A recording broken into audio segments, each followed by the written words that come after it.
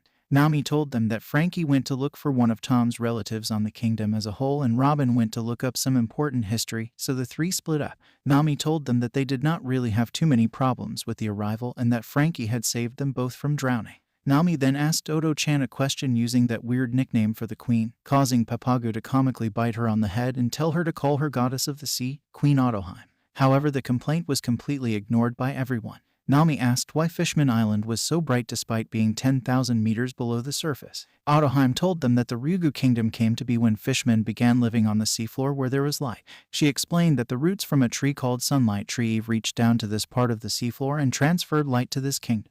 Scholars have come up with scientific reasons behind how it all worked, but it was still considered a mysterious to those less learned, and it became the sacred tree whose roots emit the light it absorbs from the surface, with the added benefit of supplying oxygen to the ocean floor for both breathing and bubble usage. Usopp then considered it like the boss of the mangroves at Sabaody, since its roots were of the same colors of the ones found at that archipelago. Ottoheim considered the sun a blessing that many take for granted on this kingdom. It gave the fishmen haven from coastal places where humans aggregated up above. Usopp took notes about it to tell Frankie later, as the Sunlight Tree could have a connection to the Treasure Tree Atom since their names seemed historically linked. Hey Ottoheim-chan, I am hungry. Are we there yet? Luffy asked, his hand holding his roaring stomach. Come on, it's Queen Ottoheim's Straw Hat. It's fine. Queen Ottoheim was fine with the Straw Hats using their endearing nicknames on her, and she didn't expect any formalities when interacting with people who were not her subjects. Well, we are almost there, Queen Ottoheim said, looking at the entrance to the palace, the outside of a giant, dark bubble right on the edge of the main kingdom bubble. The entirety of the Ryugu kingdom consisted of the mainland, Fishman Island, surrounded by two bubbles. The population was of 5 million fishmen and mermen of various species and characteristics resembling species of fish, for example goldfish mermaids, salmon mermaids, shark mermaids, and so on.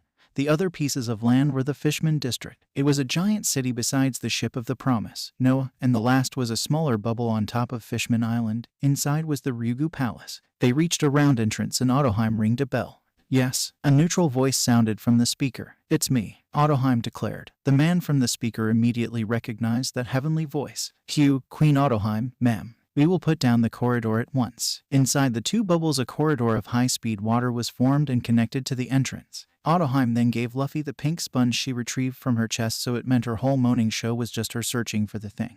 Honestly, what was with busty women and hiding their possessions on their breasts were Luffy's thoughts as he remembered Nami doing similar things. This sponge is able to produce a bubble, just squeeze it, Ottoheim pointed out. Luffy did just that, and soon a bubble the size of a bus was formed on top of the giant shark. They entered the water tunnel and after a few moments arrived in the entrance of the Ryugu Palace. XOX, we are here. Ottoheim smirked at their stunned expressions. A red giant staircase in front that made Megalo look small led to a giant green gate with twin dragons circling each other. The gate had a huge hole in the middle. The walls of the castle were green and they could see several towers with a wine-colored roof. The palace was supported by huge pillars and on the top floors were open archways leading to various rooms. All of it was submerged in water. Around it was the most beautiful flora and fauna they ever saw under the sea. And encircling all of the palace was a yellow-green dragon statue. The face was roaring on top of the central tower. To finish it off, they had the symbol of the dragon written on the center of the palace. Woo, this place is so cool, Chopper praised. Whoa, now this is a view, right Captain? Sora pulled on his clothes as she raved. Luffy grinned in response. It makes Papagu-san's estate look like a flea. Brook said, don't compare it. Papagu bit the afro in rage after saying his response to Brook. The queen is back. Open the gates, a guard said after scouting the gate. Queen Ottoheim has arrived. I wonder where she went. Now opening the gate, a voice said from within as the gate creaked open. This looks like a fun place. Luffy grinned. The World Destroyer's presence riddled his senses. Something or someone who could destroy the entire world was here. Someone was definitely here. He couldn't wait to meet his equal. Nami, Chopper, and Sora all jumped on him in excitement. Behind, Brook and Usopp awed at the palace. Kami and Papago behind went from awe and a strange feeling of not being worthy. It was comical to see. Luffy grabbed the sponge, utilized his power to raise it tenfold. Then a bubble came forth and expanded until it covered all of the interior. Luffy and the jumped into the now dry palace. Kami just floated with her bubble ring, and Ottoheim jumped, and after a flash of gold she landed on her feet. Feet. Wait, your tail. Where did it? Luffy said as he looked at Ottoheim. She now had feet, thighs, legs, and all. She looked human. Well, that is if you ignore the golden scales adorning parts of it. The fact that she was 12 feet tall would be also strange if not for the fact that Luffy saw many people taller and they weren't even giants. Her navel was covered by her pearl waist collar with silk cloth down her navel and posterior. However, it did nothing to hide her ass and her side hips. The others were shocked. However, after a bit of time, Luffy, Nami, Sora, and Brook understood. Mermaids had complex body structures that were earlier explained by Kami. Ottoheim smiled, stomping her feet on the ground without force. However, all who were in the hall felt the gale wind that waved from her stomping. Luffy chin, that's what I talked about earlier, Kami said, a bit intimidated by the force of her queen. The fact that some mermaids can have fin legs, tails, human feet, or have the ability to transform between having a tail and feet, isn't that right, Kami-chan? Sora said. Luffy and the others nodded in understanding. That's right. She winked at them. The shark went outside of the castle and went off in another direction. Just then 2 distinct mermen walked up to Queen Ottoheim. They tried to scold her, however she was not even listening to them. Luffy then smelled food and was led outside from the hall to the corridors. Luffy was subtly watched by Ottoheim's baby blue eyes and Sora's caring chocolate eyes. Both while a bit worried. They trusted Luffy with their life. Sora being in the crew of Luffy, it was hard not to trust him with his or her life, but for Ottoheim, who only met this man now, she shouldn't have the trust she had. But in just a few minutes, Ottoheim had the feeling that she would trust him with her life. Perhaps it was because he held the fate of her kingdom with his hands, but who would know about strange links of fate? Some relationships can never fully be explained.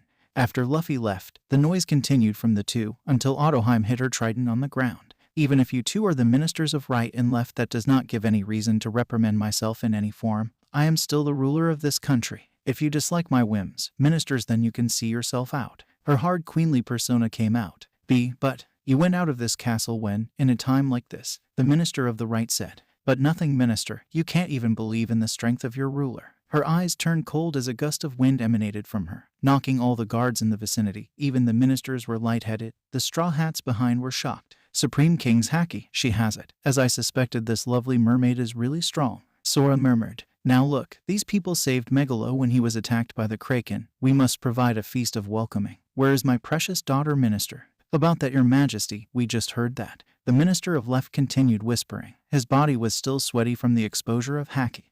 Ottoheim listened to him. Her eyes showed no emotion. So she retired to her room. Of course, without me here she cannot defend herself from that man's attacks. Ottoheim clicked her tongue as she gripped her spear harder. My queen, we received information from Prince Fukaboshi. It's about Boss Jimbe. He continued his speech in silence. After hearing him, she nodded. Bring the swordsman, Zoro, here. I think it's time, Ottoheim said, looking unfocused. Where is Luffy? Nami asked. I can't wait for them to bring the feast. Brook said, throbbing. He was just here. Can't our captain sit still for a second? Usopp asked, looking around. Huh? Chopper asked, looking around for Luffy. What is he thinking wandering around the sacred sanctuary? Papago raged. XOX. The food and the world ender are here. Monkey D. Luffy said as he walked towards a giant steel door. A guard was just delivering food. As he closed the door, the guard turned around. Bastard, who are you? What are you doing here? The guard pointed his weapon at Luffy, but the space tore around Luffy. A gale wind blew the guard as he foamed at the mouth and dropped to the ground. Can't have you interfering, not with this. Monkey D. Luffy passed the fainted guard and entered the door. It was dark as Luffy followed the smell of the food. He started walking towards it. He jumped and landed on a soft surface. A Sea King mermaid. So this is the world ender, my equal. Who are you? Her eyes started tearing a bit. The giant mermaid spoke so softly. Are you here to kill me too? She asked softly. She could hold her sobbing. Her eyes, while they had shame, they were almost dead. Her baby blue eyes were very different from her mother. She could see straight because of the tears leaking out. She could make up a man wearing a suit. He was sitting on her soft hands. No, I'm not here to kill you. Luffy looked at her. Looking at this mermaid, he couldn't help but feel stunned. This was perhaps one of the most beautiful creatures he had ever seen. She started wiping her tears with the forearms as she softly clutched the man with her hand. Who are you?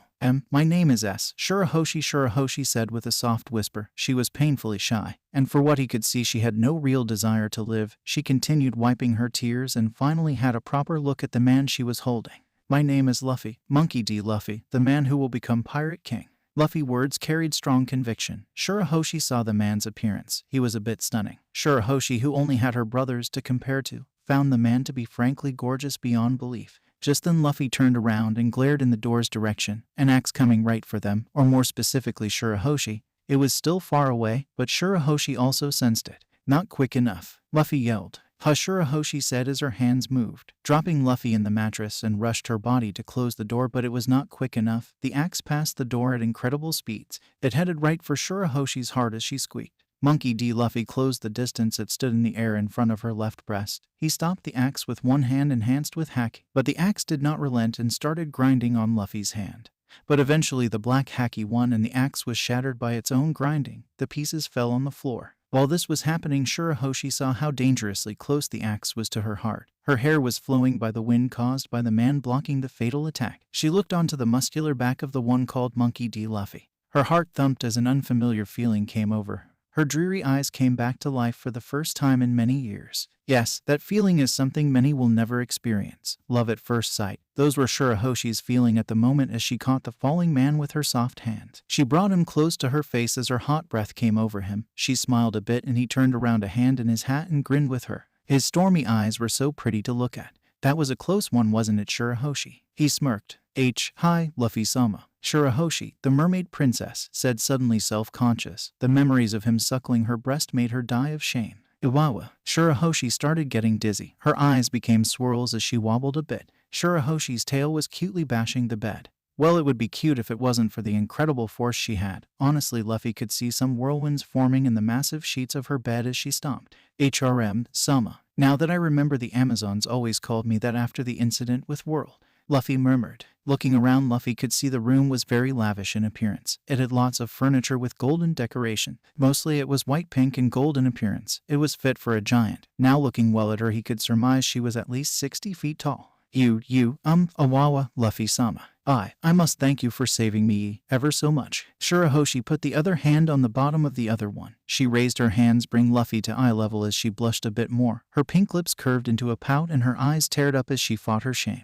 Ooh, with a cute sound, Shuroshi stopped tearing up and put an incredibly cute brave face as she faced those stormy eyes with every bit of courage left in her bones. Wow, she is an enemy of all women. She was naturally born cute. Her appearance is very stunning. Sure, Boa can still give her a run for her money though. No, this girl's personality is what is the problem. She is incredibly cute. But is this really the world ender, my equal in strength? Is she going to kill the world with cuteness? Luffy thought. Why, you are the one that saved Megalo, are you not? Shuroshi said as she started smiling. The giant shark came from the corner of the room and nodded with a grateful sound towards Monkey D. Luffy.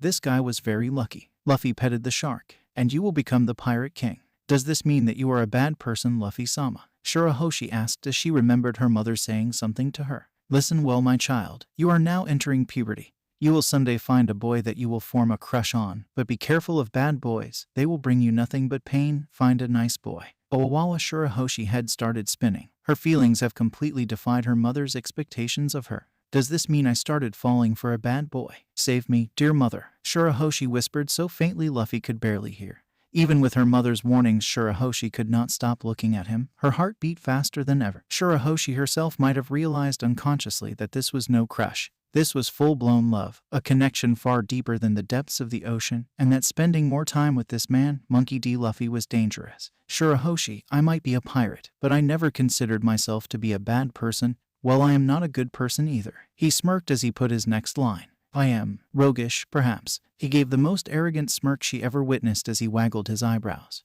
Shuroshi started laughing at his comical expression. Soon Luffy also started laughing with her. It was a very poor joke, but Luffy wanted to break the tension between the two. Even so, her laughter was incredibly pleasing to hear. Luffy felt an inexplicable connection between the two of them. But in reality, I don't know the answer to your question, Hoshi-chan. Am I good or evil? You can decide that for yourself, he said with a husky tone of voice. She blushed. Luffy-sama, you are roguish, all right. You are a very bad gentleman, she murmured. Then after her gears worked. Wait, Hoshi-chan. Shuroshi asked about her nickname. Yes, I like you, but your name is too long. Hoshi-chan it is, Luffy said as his blunt nature came over. Like you.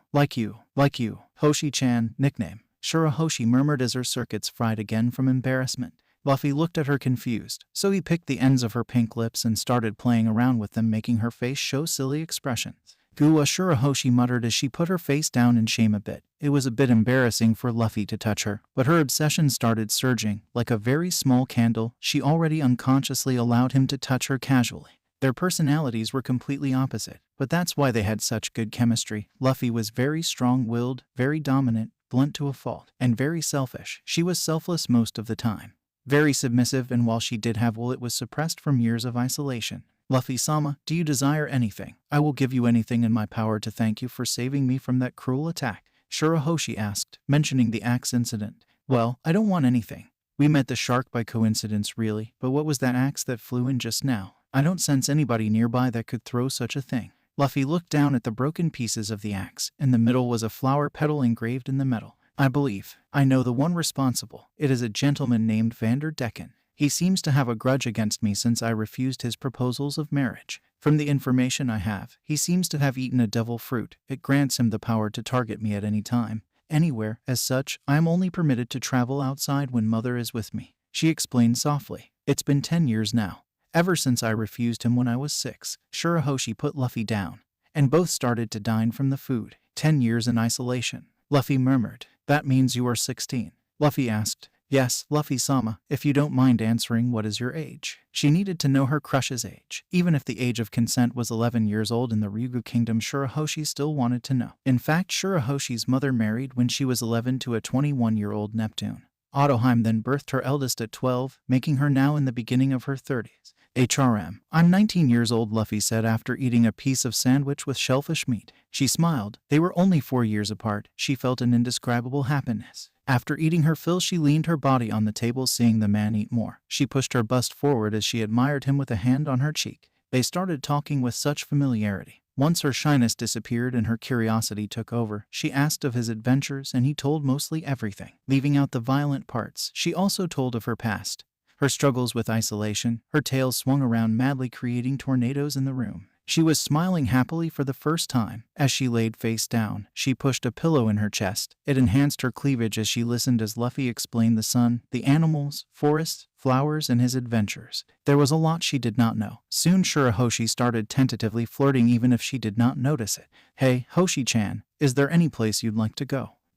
Well, of course there are many places. But her hands came and started touching Luffy. There must be, huh? He caught one finger and nuzzled with it, drawing a very large blush from Shuroshi. Then, let's go for a walk. If anything comes flying at you again, I'll send it right back where it came. Ick. I could not possibly, Shuroshi said. XOX. Luffy-kun is with my daughter, Shuroshi, if I know you. Ottoheim whispered as she used observation. If Jimbe-san said it, then I'll relay the message. Minister, is the swordsman not back yet? Ottoheim asked. The swordsman is here, a guard came. Zoro was behind, yawning and drinking from a barrel of sake. Zoro, the Straw Hat said. Yo, you guys are all right then? Zoro said. Of course, dumb moss head. Sora said. Han, you want to fight? Bring it on. Sora said. This is not a time to be fighting. Where is Luffy? Nami asked after diffusing the fight. He is with my daughter right now, Ottoheim said as she approached them. I am sorry, but the banquet must be delayed, she said as she adjusted her blonde hair, giving Sora a great view of her cleavage. Sora had a lustful smile as she saw the twin peaks jiggling. Really, such a pity. I was looking forward to tasting the palace wine. Nami pouted. Zoro launched a barrel at her and she picked it. She smelled the wood. Its sake, well, it doesn't matter. Booze is booze. Nami punched the barrel, made a hole in it and started drinking faster than Zoro. She finished in record time and threw the barrel away, causing raised eyebrows from the soldiers as a maid picked up the pieces. Phew, Nami puffed after the good drink, but she was not even a bit tipsy from that. Yes, the reason for postponing is that Jimbe-san asked to meet you in the sea forest. He stated that he wanted to meet Luffy and his crew. Let's leave post-haste, Ottoheim said as she leaned on her trident. Then let's find Luffy, Usopp said. Don't worry about your captain. As I said, he is with my daughter, and if I know her, she will want to visit her father's grave. It is also in the sea forest, so let us meet there, Ottoheim declared as a giant goldfish appeared outside of the gates. Well, let's go then, Zoro said as he jumped on top of the goldfish. A bubble already formed on top. Chopper was on his shoulder. The rest of the Straw Hats also jumped on it. But Sora hesitated for a moment as she looked back for her captain. She followed suit a little bit after. Soon Ottoheim and the Straw Hats, barring Robin and Frankie, started their travel. They headed towards the corridor of water and went out of the palace bubble. XOX. Hodi Jones was informed of the arrival of Vander Decken IX. He is here. Then Hodi's deep voice resounded across the Noah. Vander Decken IX told Watatsumi to stay put on the bottom of the giant ship. As he was led to Jones, Decken apologized for being late, as he ran into some volcanic activity, and asked him if he was talking to the infamous Hodi Jones. Both of these insane pirate captains met in the middle of the room. Jones said that they were both infamous. Both agreed to do business with the other in an alliance. Jones went in for a handshake, but Decken told him to wait a moment as he put on a glove. This put off Hodi a bit, but he bore with it as he knew how Decken's power worked and did not want to fall victim to the power over targets. Jones then spoke that their alliance was toward a single goal from which they would both profit. Their goal is to crush the Neptune army and take Queen Ottoheim's head. Now we have a chance against that miserable queen. Zio spoke. Of course, Kaya, now two of the most powerful people in the ocean floor have united after all. Daruma spoke. Jones and Decken declared that the complete collapse of the Ryugu kingdom starts from now. They just needed to take Ottoheim's pretty little head off her detestable body in a gory execution. XOX. Let's go, Hoshi-chan. We are going outside, Luffy declared. But if I were to do such a selfish thing, it would be a terrible bother for my mother and my brothers, as well as everyone in the palace. And she looked to the side as she huffed in pleasure. She breathed hard as her bust expanded and contracted. Sweat came down her bosom. Her eyes were blurry as she faced her crush. She couldn't believe they were already this far. She was dying of shame, but her submissive nature would never say no to Luffy. But you want to go, don't you? Luffy asked. Luffy-sama, Shuroshi said after calming down. Where do you want to go? Luffy grinned. She looked to the side as her eyes dropped. Well, she said after a few moments of stressing over it. Luffy prodded.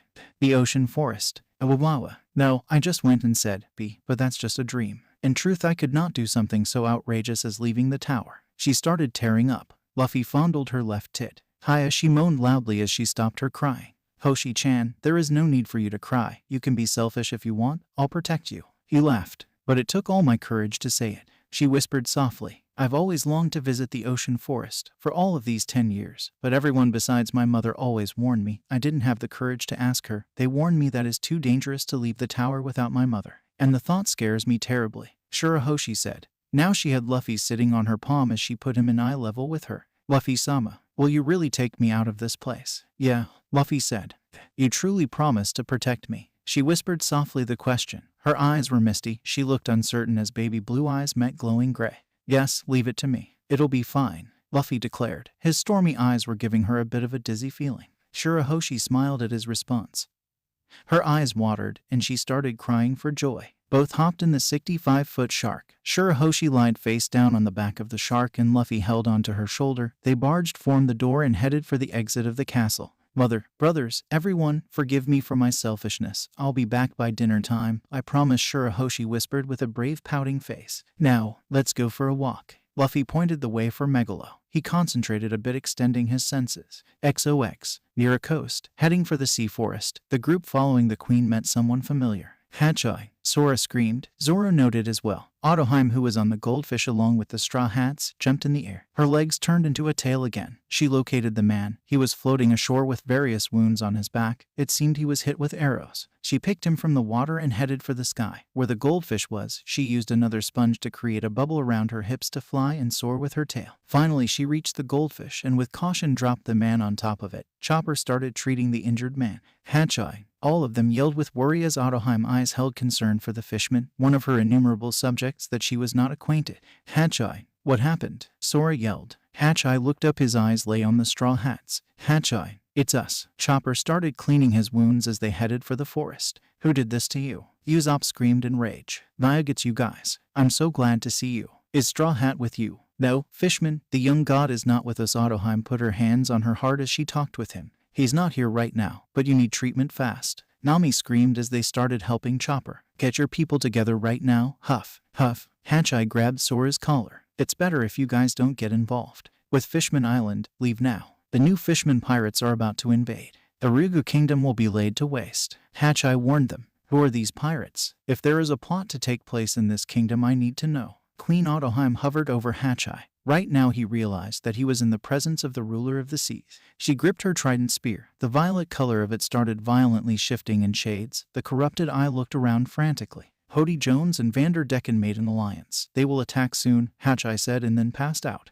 What do I do? Should we return? No, I can leave the defenses to the kingdom with my sons. They are strong, but the fact that the contents of the box were stolen not too long ago, now it is best if I reunite with Jimbe. Perhaps he can call the Sun Pirates for help. Yes, having that competent group will be an added safeguard. We are almost at the sea forest. Shuroshi is safe with the young god. I trust him with my life. Be careful, Fukaboshi. Don't let your rashness make decisions for you. The full might of Neptune's army is with you, Ottoheim whispered silently. Jumbled thoughts in her mind, and no straw hat hurt her as she bit on her finger and sucked in frustration. Even now the seeds of prejudice worked against her dream of peace. XOX. Luffy caressed Shurahoshi's soft pink hair. So how does it feel to be out after 10 years? Luffy asked as Shuroshi unconsciously nuzzled him closer to her. She opened her eyes. Her body trembled a bit. It's exciting, Luffy-sama.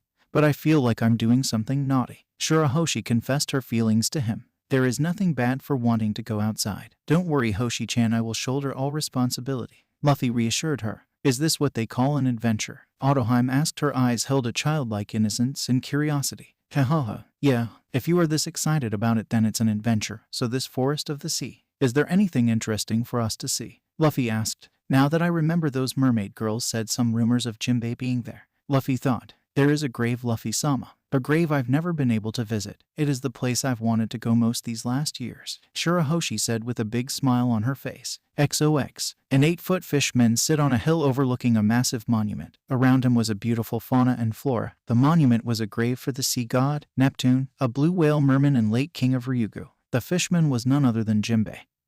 He paid his respects as he drank cups of sake. 10 years ago, that incident shook the Ryugu kingdom.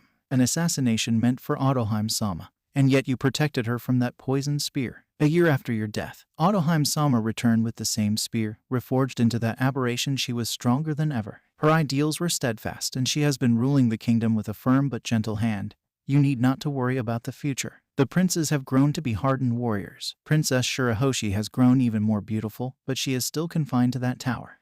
None of us has forgotten our debt to you, King Neptune. XOX. Luffy was encased in a bubble as they left the Fishman Island. He looked back and was astonished. 150 humans were being launched at them. However, the pressure of being 10 kilometers under the sea killed most of them. Their bodies were still being attracted to them though. Luffy put his forearm outside the bubble. He jumped from Shurahoshi's back. How, Luffy-sama? Shuroshi asked as he jumped. He aimed well, clenched his hand in a punch. And before Shuroshi saw anything, a big circular wave around Luffy blew apart when he punched. This was Luffy punching in ultra-hypersonic speeds. It caused a water shockwave cannon that blew the launched corpses. However, the area of the water cannon was small, so it only hit a few of them, obliterating all of those who were hit. Luffy clicked his tongues as more approached. He increased his attack power exponentially to the power of aimed again. Now he had infused haki. He punched again. The shockwave cannon blew again, but this time it was several times larger, hitting everything in its path. It was as big as the bubble around the kingdom. In fact, it reached and deformed the first bubble for several seconds. It obliterated all of the human bodies. He then went back to Megalo and Shuroshi after confirming their annihilation.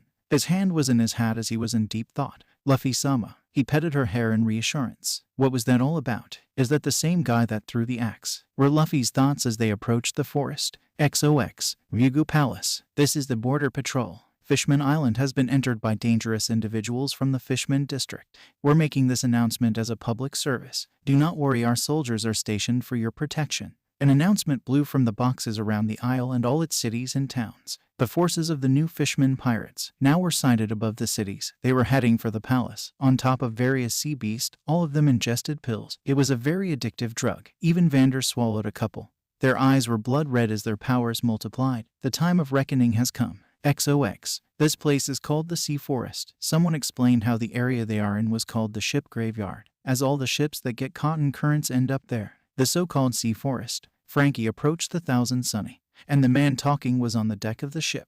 The man said that he had been researching the sea forest that stretched along the ocean floor. Frankie said he could believe that he was seeing a place like the forest in the deep sea. The man added that it was the same as Fishman Island. The man then complimented Frankie on being able to find wood from Treasure Tree Atom to build the ship. Frankie told him it was the same material that Tom used to make Gall D. Rogers' ship, the Oro Jackson. He added that Thousand Sunny was also his magnum opus. The man says that he will take care of the necessary coding with a Don. Frankie thanked him and asked him his name.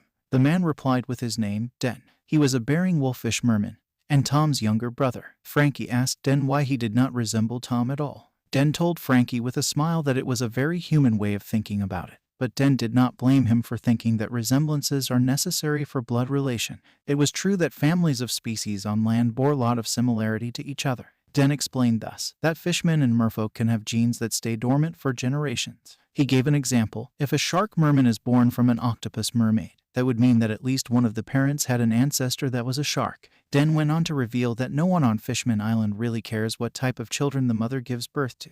He also added that fishmen and merfolk cannot understand why humans have the need to categorize people by their looks and similarities to each other. Den asked Frankie if he had a robot for an ancestor, for example, since his features were all metallic in nature. No, I'm a human, Frankie replied. Born like one with flesh and a normal body, an accident made him need metallic upgrades to survive. And after that, Frankie just kept adding on to himself, turning less and less of a human as time went on. But he did not really care about it. If it meant that he became strong enough to protect those he cared about, then that was that.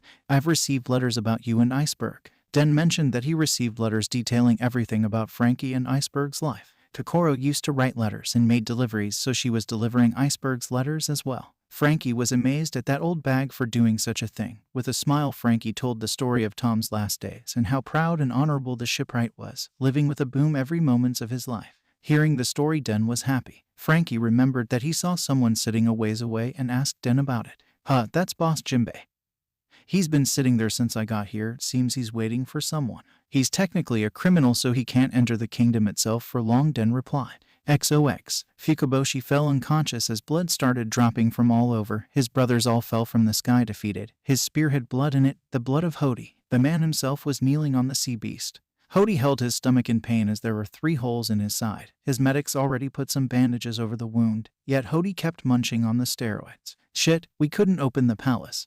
That damn Princess Shuroshi is not there. That bastard Vander Decken ran away as soon as he heard the news of her disappearance. That disgraceful idiot only cares for that mermaid.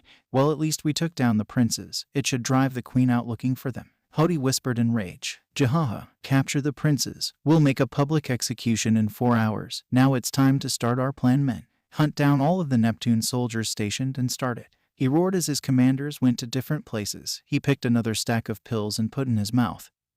He screamed in pain and started laughing maniacally. A red outline, or afterimage, appeared behind him for an instant. XOX. A man was on a huge coral, flying at incredible speeds. He also had a bubble around him. It's not going to the tower. Shuroshi, if I know you, you wouldn't venture out of the palace. That means you are with someone, I think. Vander Decken yelled with obsessive need. Shuroshi, I am incredibly jealous. I've loved you for these past 10 years. Till death do us part. Vander Decken screamed as he chomped on another power pill. Behoho. If I can't have you, no one will. I will kill you, he screamed in rage. The man who had the power over targets was poised to kill and kill and kill some more. XOX. This is the forest of the sea. Queen Ottoheim showed the Straw Hats the landscape. The Straw Hats were looking at the landscape in wonder. It was really beautiful, almost as stunning as the palace from before. This will be a good place to treat Hatcheye. Chopper looked at the place as they approached the Sunny. The ship itself was in a giant bubble spanning across the forest while the tomb was underwater. The Straw Hats greeted Frankie and Den and they disembarked the goldfish. While Queen Ottoheim went towards the hill where Jimbe was, she joined him in mourning for a while. This was where her husband was buried.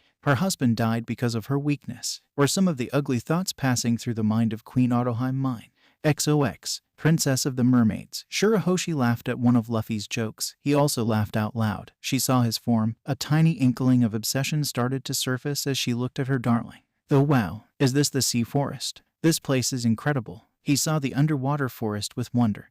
There were a lot of whales hanging around the place. Wow, thank you so much, Luffy-sama. Shuroshi held his body with her hands in gratitude as she cried. I've always wanted to see it. She pushed him in her bosom as she hugged his body. Megalo was also excited. Hey, it's sunny, Luffy exclaimed after enjoying the sensations of her breast. Zoro, Sora, Frankie, Brook, Usopp, Chopper, Nami. Hey, Luffy waved towards his crew. Shuroshi also saw them from the distance. So these are Luffy-sama's friends, she spied cutely and murmured. Yo Luffy, Zoro replied. Luffy, Nami replied, waving around doing wonderful things to her breasts. Luffy, you finally arrived. Usopp replied. Luffy, he is here. Chopper replied. He went towards the deck with his medical tools. Luffy, just like Ottoheim-chan said, and, what is that incarnation of beauty? Sora shamelessly ogled both Luffy and Shuroshi. Yo-ho-ho, Captain, I've waited for you. And who is that pretty lady? Brook asked. Hey, is that Luffy? Who is the gorgeous babe with him? Frankie asked. Let me introduce her, you guys.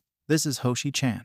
Both landed on the bubble as Luffy introduced the princess. "I'm like as a star," Frankie asked. "I'm sorry. Actually, my name is Shuroshi," Sir Shuroshi murmured, but she was heard by all of them. Then the Straw Hats each introduced themselves to her with respect. Jimbe in the distance arrived walking on the seafloor towards the bubble. Queen Ottoheim behind him with a smile on her face after they made their prayers to the last king and also her husband Neptune. "Luffy-kun, I almost didn't recognize you." Jimbe had a huge smile as he approached. Finally meeting Luffy again was very rewarding, especially because of the bond they formed during and after the war. "Jimbe, is that you, Jimbe?" Finally, Luffy cheered as they closed the distance. "Big boss Jimbe," Shuroshi said with a smile. However, her eyes sometimes darted to Luffy's back. Her eyes turned blank in those times as she fixed her stare. "Oh, Princess Shuroshi is with you. It's good to see you again, Princess," Jimbe continued. "Huh, Princess Shuroshi." A comical look of surprise overcame Jimbe.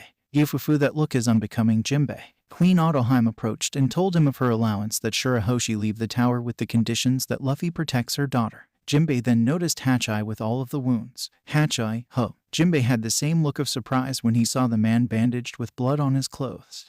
Jimbe-san, Hatcheye replied. However, nobody here had the time to properly rest themselves before another threat showed up in the form of an object rushing with incredible speeds towards them underwater. "Beho-ho, Shuroshi," Vander yelled in the distance. "Vander Decken," Shuroshi murmured, horrified. "Why, I am jealous, Shuroshi. Why would you not accept my love?" Vander held an axe with his right hand. The thing was intricately designed and twice his size, but the fishman just wielded it like a piece of paper. "I'm sorry, but you are not my type." Shuroshi screamed the truth. The Straw Hat's face vaulted. Luffy and Ottoheim laughed. Vander Decken had a deathly pale, shocked look as he trembled. "Then, die, Shuroshi." He threw the axe at her, intending on her gory death. "Luffy-kun," Ottoheim yelled as she closed the distance with the man that attacked Vander Decken. It was time to deal with the man that forced her daughter to be locked behind a tower all her life. Luffy followed suit, passing the air bubble into the deep water, which affected him badly. He punched the axe, destroying it into bits. However, the burden put on his body by the 10 kilometers deep pressure was a bit much. He could not move well and was like an iron ball stuck in place. Shuroshi meanwhile had an unhealthy stare directed at Luffy. The Straw Hats all looked in silence as Robin appeared from the forest. Ottoheim closed the distance with Vander Decken in an instant. She brandished her corrupted spear and pierced Vander right side. The force launched him and the bubble around his body to a reef. "Gruh." Vander coughed blood. The bubble Vander had around his body for protection against the sea water had not been destroyed yet, but the blood unleashed from his wound was splashing inside of it. He felt his liver and lung pierced. However, he was strong enough to pick a stack of pills and he ate them to numb the pain. "All right, I pierced him," Ottoheim cheered. However, the unexpected happened as his hair started turning white. His eyes were pure red. His body grew 2 feet in length. His muscles bulged in fury, all due to the pill of power affecting his body. He overdosed, and this was the result: terrible power. "Ho-ho." He laughed maniacally as he raised himself. His wounds closed for the instant, but he was still bleeding internally. Now though, he could fight, he could kill. Ottoheim was astonished by the obsession of this man. "Ho-ho." "Ugh." Vander collapsed to the ground. His stomach had marks glowing in aquamarine blue from the wound. "What is this? What have you done? You bitch." He yelled at Queen Ottoheim with fury in his gaze. His eyes bloodshot as he unleashed an unbelievable killing intent. He now was transformed with a terrifying visage because of the power drug. "The corruption of my spear is spreading, Vander Decken. You can't fight it. In a few hours you will die. This is punishment for ruining my daughter's life." These were Ottoheim's words as she grasped her spear. It was no devil fruit but the properties of her own trident, proof that she could still swim. But surprisingly, Vander raised himself from the ground, clutching the corrupted marks. He crushed a coral, and with a giant part of it he touched with his left hand. He grasped the stone as it was launched, in the direction of Watatsumi, the Yumabazu. Vander was meticulous. He marked his subordinate earlier as a means to escape if the situation went south, and it paid off immensely. He was escaping this bad situation easily. Ottoheim rushed towards the stone, but she could not catch it. His power was faster than she could swim. She could not believe it. She was the fastest sea creature in the world, a mermaid. Was it because of the power drug? Ottoheim tried her best to pursue, but she could not reach no matter how much she tried. "Beho-ho, this is not over yet, you whore," Vander yelled with an unbelievable rage. The killing intent was chilling and tangible even to the Straw Hats who were in the giant bubble in the forest. Ottoheim gave up on pursuing him. She cursed to herself for not being able to finish him, but now there was a death sentence hanging over Vander's head. He would not survive for long. Queen Ottoheim swam back and picked Luffy as he was still standing in the water, having difficulties moving on the seafloor. She embraced him, pulling his head to her breasts, and dragged him in that position towards the bubble where Sunny and the others were. "XOX, what was that?" Zoro asked. I don't know, but I know who he was. His name is Vander Decken. He is wanted in this country, but that chilling transformation. Sora paused her explanation. Nami then did her best to explain the situation they learned from Kami to the others. All this time Shuroshi was not focused on any of the happenings. Only on Luffy. Her gaze did not relent. In a span of a couple of hours her love, at first sight, was turning into an ugly obsession. Hoshi-chan, are you alright? Luffy asked, taking off his suit and shirt, then put them to dry. Now he was only in his pants. With his top exposed, Shuroshi shamelessly traced every curve of his torso. Why, yes, I'm alright, Luffy-sama, mother. She was distracted looking at him, so she took her time to answer. Her face was red with shame. Shuroshi whispered silently with her hands on her cheeks in shame. What's happening to me? Am I a bad girl for having these thoughts? After a while of discussing, both Shuroshi and Ottoheim went together to the giant monument for Shuroshi to pay her respects towards her deceased father Neptune. So that's the grave she was talking about. Luffy looked at Shuroshi. She was in a praying position. Her gorgeous face was full of tears, but a soft smile was in her face. XOX. She has been there for a long time. Luffy started getting worried. Her father, King Neptune, rests here on this tomb. The princess fell victim to Vander Decken at the worst time. She was unable to attend her father's funeral and spent all of these years on the tower or the palace with her mother's supervision. Shuroshi has much to say after so many years, Jimbe explained to Luffy. Both then returned. Ottoheim informed Jimbe about Hodi Jones and Vander Decken plans of invading, not realizing her dear sons were now captured and her kingdom usurped. I'm sorry, you have been troubled enough. Jimbe apologized and Ottoheim followed suit. Sora prepared a feast and all of them were sitting in a circle on a coral bed. Shuroshi was by Luffy's side. She leaned her face to his side. There is little time left, but there is a lot I want to talk about. I want to talk about the life of a man called Fisher Tiger, a woman by the name of Ottoheim, and the sacrifice made by Neptune. Jimbe faced Luffy with an intense stare. Ottoheim gripped her spear in a sorrowful mood as Jimbe was going to recount her own past as well. I was very grateful to those who stopped Arlong rampage on the East Blue. It was you, Luffy-kun, was it not? Jimbe asked. Luffy nodded in response. But now you must allow me to apologize, Jimbe said. Ottoheim closed her eyes in sorrow. Her observation was so strong it picked the emotions and the nature of a person and their intentions. However, for some reason, she could never see into her daughter's state of mind, nor this young god in front of her. Jimbe, Hatch-Eye stared intensely at him, gritting through the pain. 11 years ago, the one who released Arlong into the East Blue, Jimbe started. Nami in her desperation grabbed Luffy's shoulder for support. Sweat was running down her body. Was none other than me. Jimbe finished. The Straw Hats had arrived in the kingdom beneath the waves, on that distant deep sea where the entrance to the New World lied. Despite having some troubles as they arrived, they were able to safely explore the island to their content. As they explored, a new arrival shocked them. It was the beautiful Golden Queen of the Ryugu Kingdom. That queen, without the Straw Hats' knowledge, received a concerning vision from the Madam of the Mermaid Cafe. However, she wasn't discouraged by it and embraced their arrival without fear. The queen even invited them to her castle for a grand feast. As they arrived on that castle, Luffy got separated from the others, arriving at a steel door that was taller than a giant. There he found the grand and gorgeous mermaid princess named Shuroshi. Luffy was sad that she had spent 10 years locked away on that tower because of frequent attacks from a known pirate in the sea floors, a man called Vander Decken. Promising to protect her, he led her to the sea forest where the queen and his crew were headed. There they were able to meet with the Sunny again, and the man waiting for them there was Jimbe, the first knight of the sea. However, behind the scenes in the darkness, threatening elements were mobilizing to make the kingdom itself crumble, using both hatred and drugs to make them stronger. As they were settling in the sea forest, Vander Decken attacked, wanting nothing more than top kill Shuroshi due to his strange obsessive love for her. Queen Ottoheim and Luffy intercepted Vander Decken, and the queen was able to infect and corrupt Decken's body with a corruption, a timed death attack. However, with his ability and craftiness he was able to escape. And now, XOX, thousands upon thousands of soldiers dropped from the gate of the palace into the land. Their freefall was obstructed by their bubbles created by simple sponges, saving their lives for just a moment. How could this happen? Right now when our queen is away, the cowards. The Minister of Left gripped his staff. There is no choice. Let's go, men. We will aid our people, defeat these pirates and reclaim our prince's men. The Minister of Right yelled his orders to the soldiers. They scattered into groups to gather their forces and combat these pirates. XOX. Wah! Screams and cries were heard in the middle of a street. Do as I say. Much. Ikaros. One of the executives gripped his many spears. He glared at the woman in front of him. Around him the populace was gathered, as well as the Fisherman Pirates. Stop this, please. Aren't you from the Fishman district? A man yelled. Why are you doing this? A mermaid cried in fear and a bit of anger. Much. Shut up. This kingdom belongs to Captain Hodi now, Now step on this picture, the Caros ordered, lest they face the punishment they had to comply. XOX. Iwa. Do it, now. Daruma yelled at the man. And stop. I can't step on it. Not on her face, the citizen implored. If you can't step on her face, then you want to be friends with the humans? Kaya, and that makes you our enemy. Daruma shrieked as he went for the throat, slicing off their windpipes and letting them die in a shower of blood. XOX. A man put a batch of pills in his mouth and picked up a gourd full of sake and chugged it down. He spasmed a bit as his power shot up. Simple, right? Step on that picture or leave the island. If you don't do it either, I'm supposed to cut you down. Hick. The octopus swordsman slurred his words. Would but. XOX. You want us to leave our home? A merman cried out.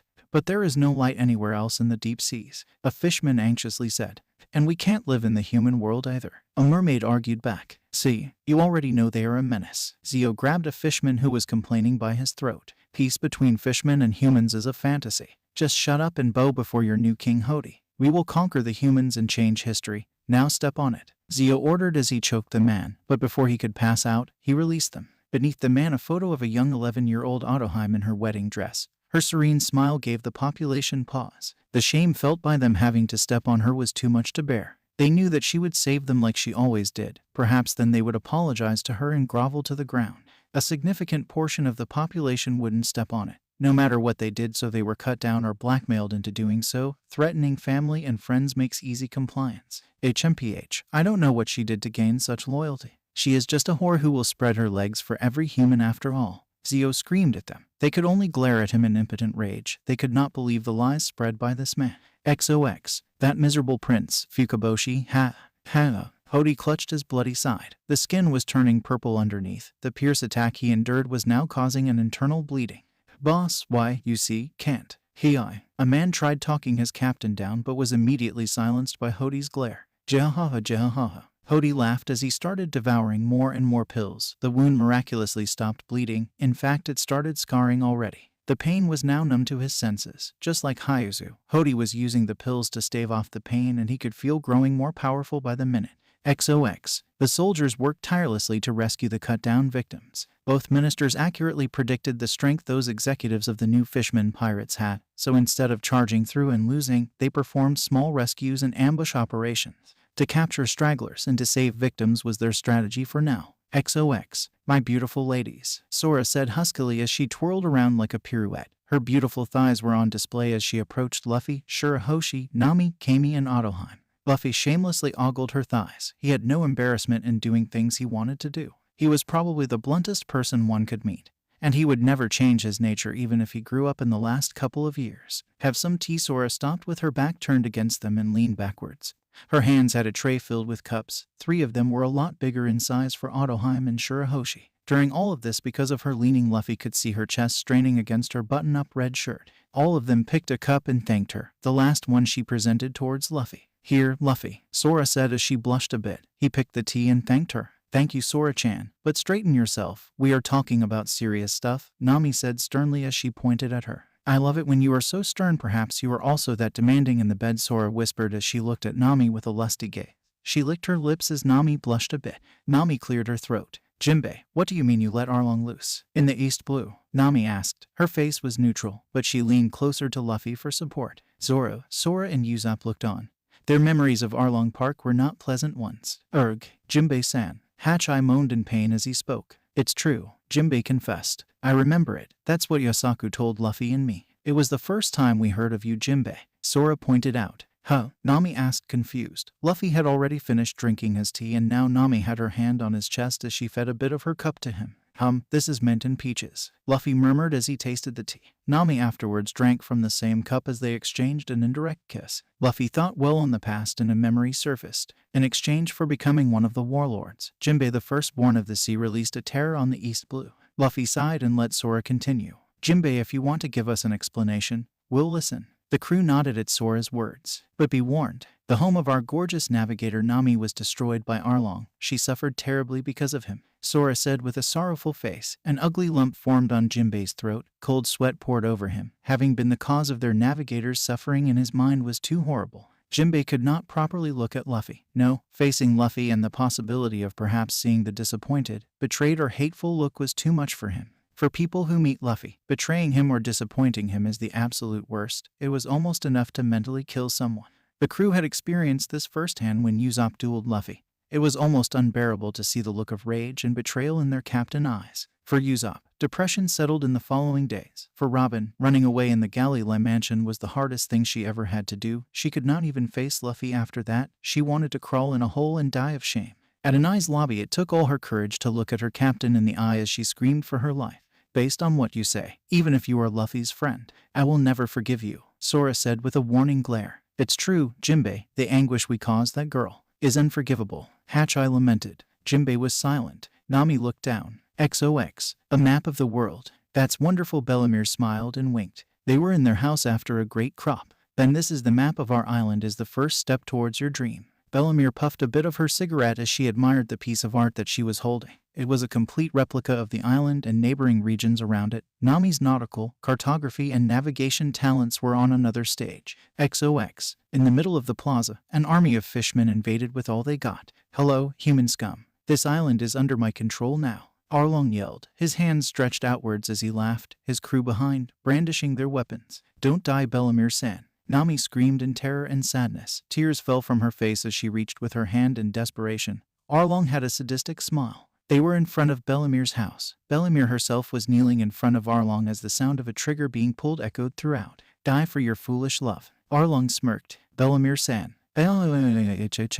Nami screamed as the sound of shots permeated the island. XOX. Arlong Park.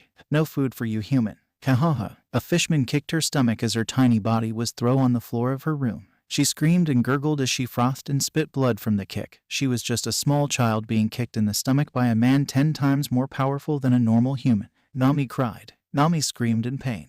Shut up and draw those nautical charts. The fishman sipped from a bottle of booze and then sprayed some of the alcohol in the bottle above her, staining her body with booze. The others behind him laughed as they closed the door, leaving her to cry alone. XOX. She looked outside her window as one of the moons graced the earth. She continued drawing maps as she cried in anguish. XOX. A thief. Our treasure's been stolen. Nami huffed as she escaped her pursuers. It's a girl. Nami was not even a teenager at this point. She only had dark pants and white shirt. Who cares? Shoot her dead. Kill the brat. They unloaded countless bullets in the direction of the girl. She escaped and rested on an alley as she grabbed her left arm. A bullet grazed her and opened an ugly wound. Blood ran down her arm as she endured the pain. She shivered and trembled constantly as bruises formed on her knees. Only 70 million to go. She whispered in anguish. XOX. You are back, but then you have nowhere else to go. Welcome home, the greatest navigator, Shahaha. XOX. Nami blood was pumping fast as she put her lower lips on her mouth, a stopgap so she would not cry. Luffy embraced her, feeling her discomfort and gently caressed her tattoo. Ottoheim looked to the side as she cleaned a stray tear. It seems you've endured a great deal, Jimbe said seriously. Is that all you have to say? Sora raged. Nami had a few words after receiving comfort for her captain. After all this time I still wouldn't pity Arlong no matter what happened to him. Before I went to Sayabandi Archipelago 2 years back, I never thought the mighty fishmen had been relentlessly persecuted by humans. Then those kidnappers managed to get Kami. I could hardly believe my eyes when I saw Sayabandi Park. It was exactly like the Arlong Park that was built. He always admired it. Sayabandi Park. I mean, we all did. I'm not saying this because I want you to forgive me. Arlong really hated humans. We went too far. But when we were children, we envied the humans and how they lived. Hachai said as he remembered the time where Arlong and their friends went to the surface at night and saw the incredible lights of the archipelago. The wonder of Sayabandi Park were addictive to see. Until 200 years ago, fishmen and mermaids were categorized as a fish rather than people. When the Ryugu kingdom joined the world government 200 years ago, we made peace with the humans and the king was allowed to participate in the Reverie World Council. But the humans continued to hate fishmen. Hachai continued his speech as the crew continued their work, paying attention to the story. Den had a sad, defeated look as he worked. Shuroshi had misty eyes. Ottoheim's eyes were shadowed. Kami slumped down, but Jimbe continued to look on sternly. The worst time of all was when the great age of pirates began. Human pirates wreaked havoc here. I remember like it was yesterday. Dan and Jimbe had shadowed faces as Hachai finished. The late old man Whitebeard was our savior. Jimbe continued the story. XOX. This island belongs to me now. The imposing man yelled, his height reaching 18 feet tall. Many pirates fled for their lives as he swinged his halberd, cutting their bodies down with extreme prejudice. The flag of the Whitebeard pirate stood proudly swaying in the winds as he continued his attack. The fools who dared wreak havoc on his friend kingdom would pay in full. XOX. He restored peace to the island. But that doesn't mean the humans stopped hating us. You all saw the truth back in Sayabandi Archipelago, Jimbe said as all the straw hats burned with rage at the human auction. Grove 1 was not the only place they visited. There were many underground places that sold slaves as they searched for Kami in a frenetic race across the archipelago. Their poor condition was still fresh in their minds. The bidding in the human auction that some witnessed was also nauseatingly horrible to remember. Right now all of the straw hats were easily triggered by slavery of any kind. If they met any slaver, the possibility of the crew killing them was high if not certain to happen. Hatchai lamented. Kami had a sad look on her face. Being treated as a slave for a short time was a bit unbearable, but she endured it. She had to for Luffy's sake. It's almost ironic.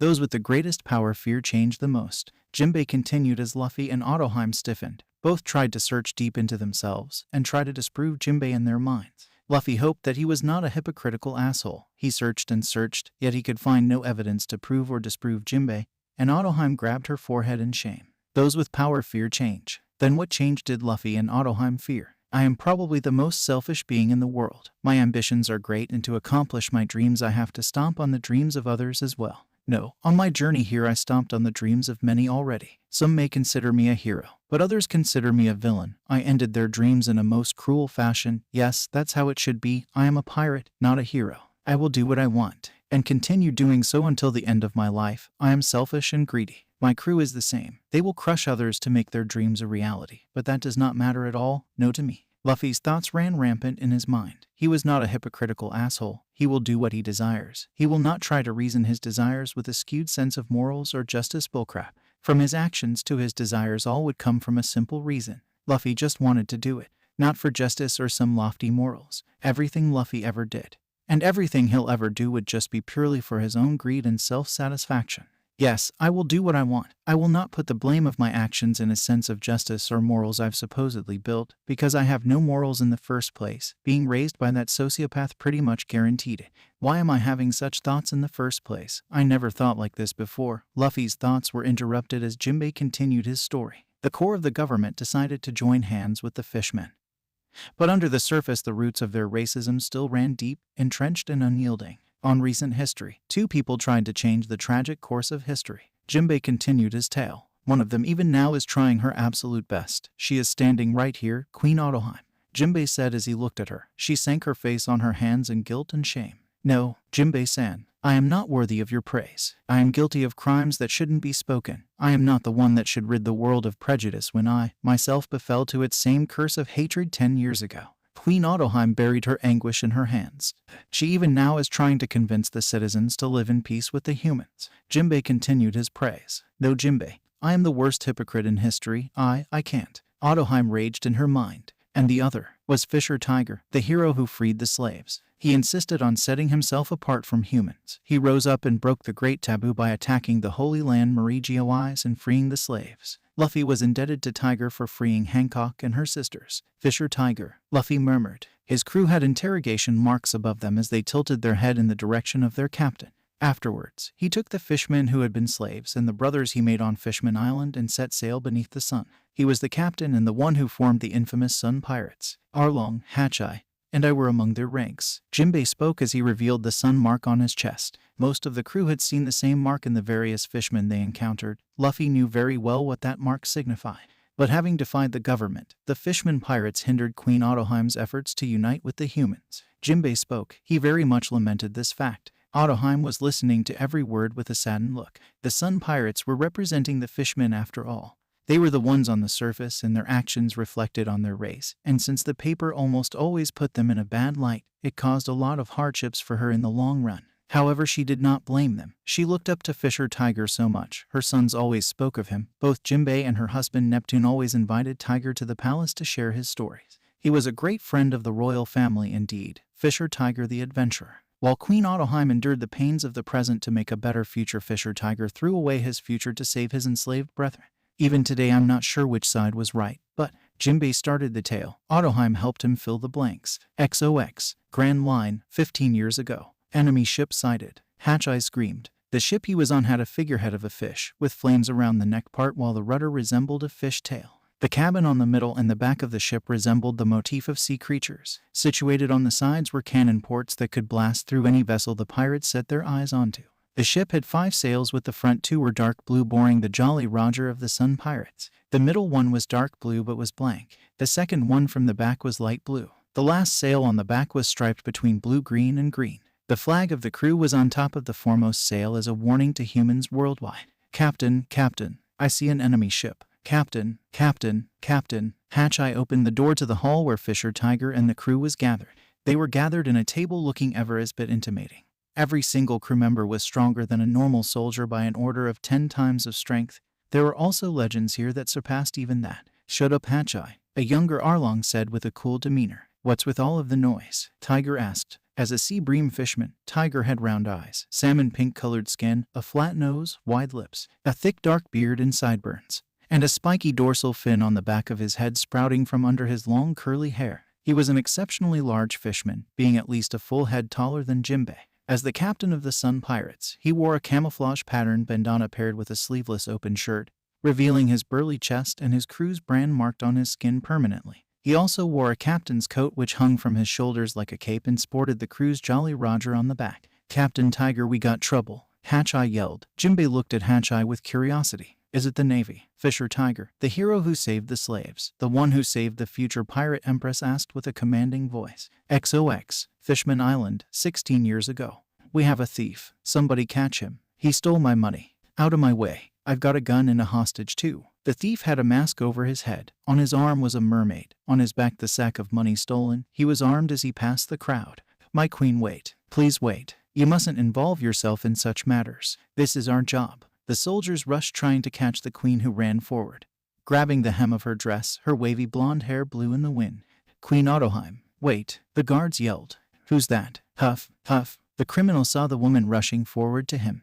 "I warned you." He pulled the trigger 2 times. The screams were silenced by the boom of the pistol. Yet the queen dodged both shots with extreme ease. Her eyes were closed during the attack. "What?" the criminal screamed. But moments later he was slapped with extreme force by the lady. Her eyes remained closed. The criminal spit blood from the mouth and nose and dropped to the ground. The queen screamed in pain as she held her hand. The palm was completely purple. It had tears in the skin as it bled.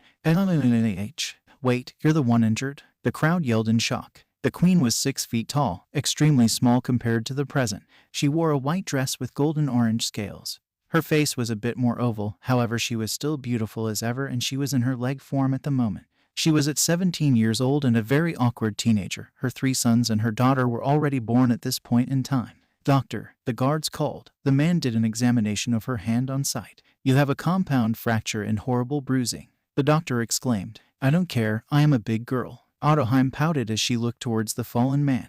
"Queen Ottoheim, Queen Ottoheim." The crowd cheered in surprise, but her screams and wails of pain were deafening. "The queen." Huff, huff, huff. The criminal cleaned his mouth of blood with the back of his hand.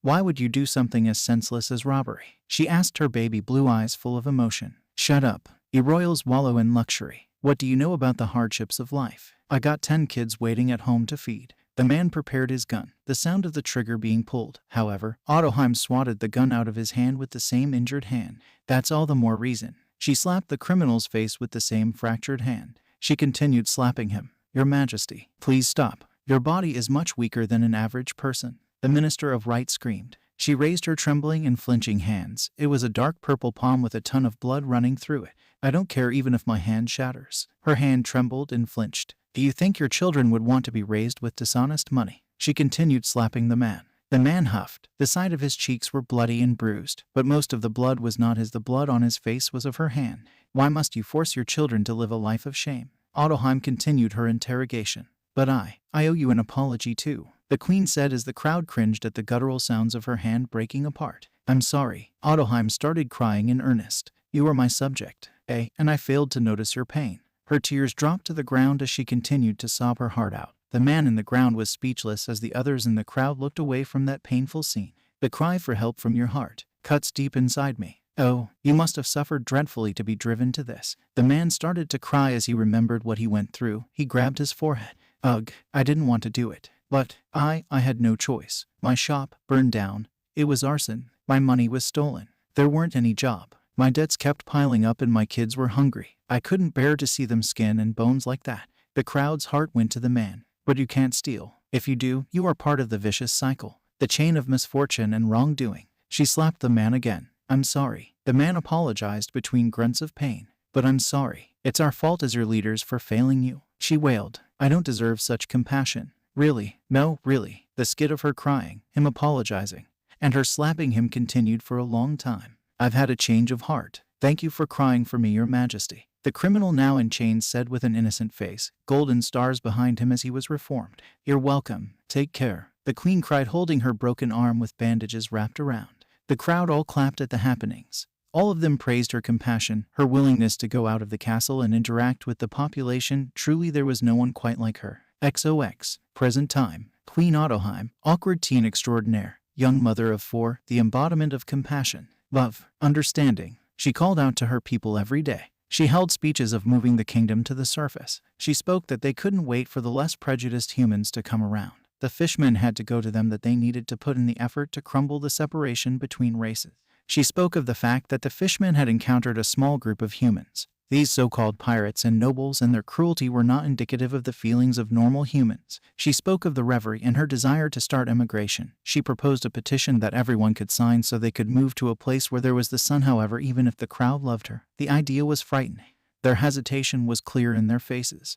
I, who at the time was in the army, saw her speeches as a load of tosh. History had already shown them the answer. Humans and fishmen will never see each other eye to eye. Jimbe said. Ottoheim had her heart attacked by Jimbe's words. She worked her whole life for it, but she did not feel worthy of it any longer. She was comforted by Luffy. XOX. Ryugu Palace, 16 years ago. Oh, Shuroshi, you bring me such peace of mind. I am sorry I'm late. Oh, one side of your nose is still running. But you're still adorable. Queen Ottoheim nuzzled baby Shuroshi as she slept. She was already bigger than 2 of her. She was in her daughter's tower. Shuroshi slept soundly as she felt her mother's warm body comforting her. Ottoheim's baby princes were all around her as they excitedly jumped around. We were looking after her, Aka-sama. You don't have to worry, Fukaboshi said excitedly. Yeah, Ruboshi and Manboshi agreed with their brother's words. Thank you, my handsome princes. Ottoheim embraced all of them. Even if she gave birth to her eldest when she was only 12 years old, her motherly instinct was still strong. Being a teenager was not a bother at all. I will forge a bright future for you, my darling babies, Ottoheim said with a tone full of love, her thoughts filled with eliminating the world of prejudice against her race. A foolish dream, but she did not care. She would fight to the bitter end, that's what she decided. Her resolve and will were set, and she felt that her resolve was unshakable.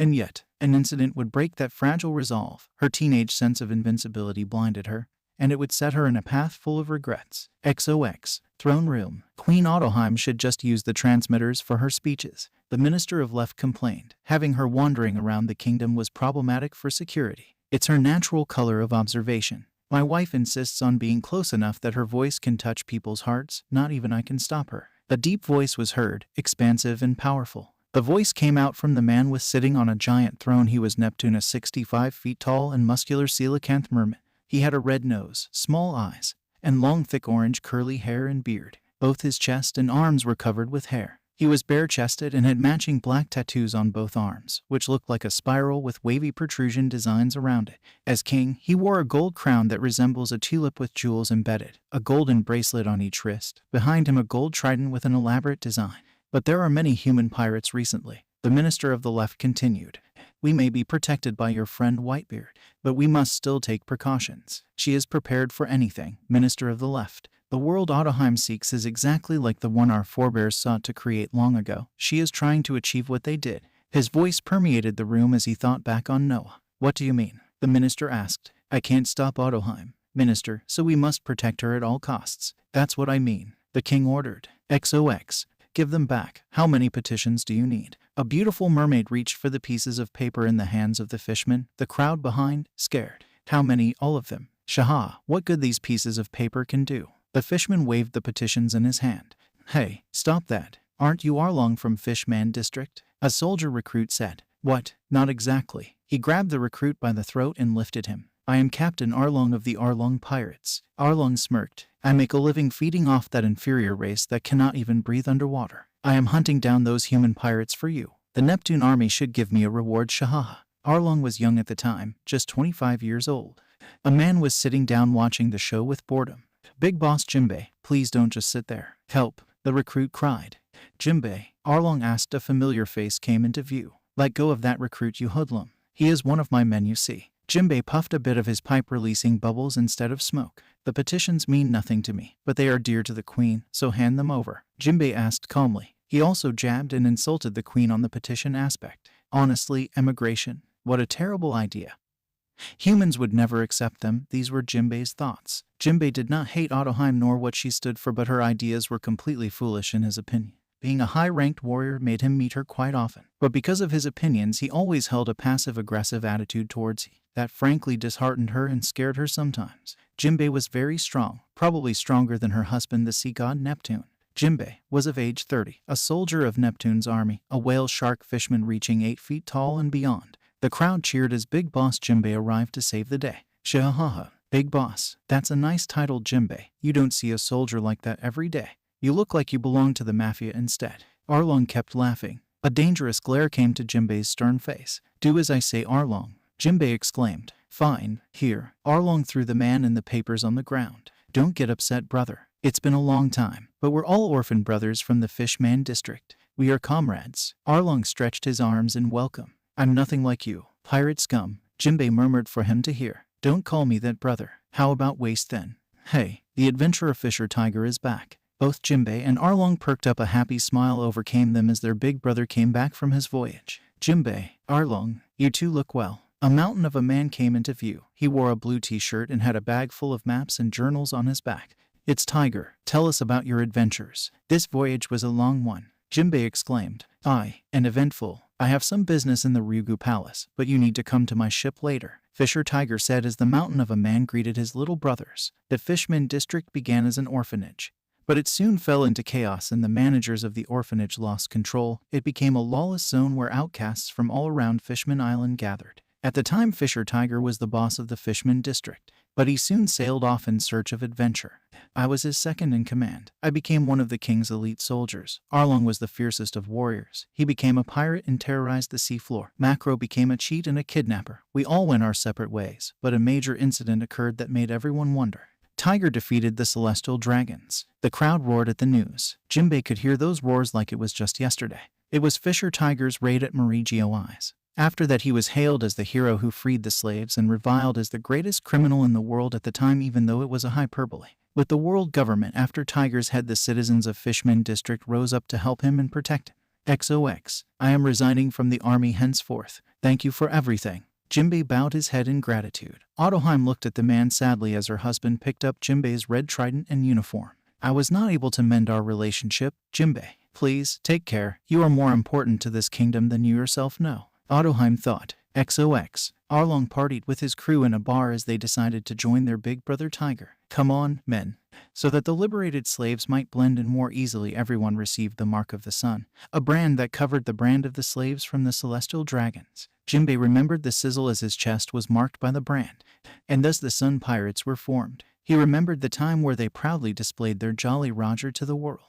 XOX. Grand Line, 15 years ago. Warships of the Navy kept attacking and were sunk by them one after another. Take Tiger's head, the Marines roared as they fired. Shahaha, this is terrible. Arlong smirked. Hold it right there, brother. He's already unconscious, Arlong yelled. Jimbe held a Marine by the throat. He crushed the man's windpipe with his incredible strength. It's legal to own slaves, but freeing them is a crime. How can you still tell us to love humans? Queen Ottoheim. Jimbe said the name with a bit of disgust, dropped the man on the ground. The deck of the Marine's ship was filled with groaning Marines defeated as the fishermen cheered another victory. Tiger looked at Jimbe in shock. The onslaught of the Sun Pirates continued. XOX. Fishman Island.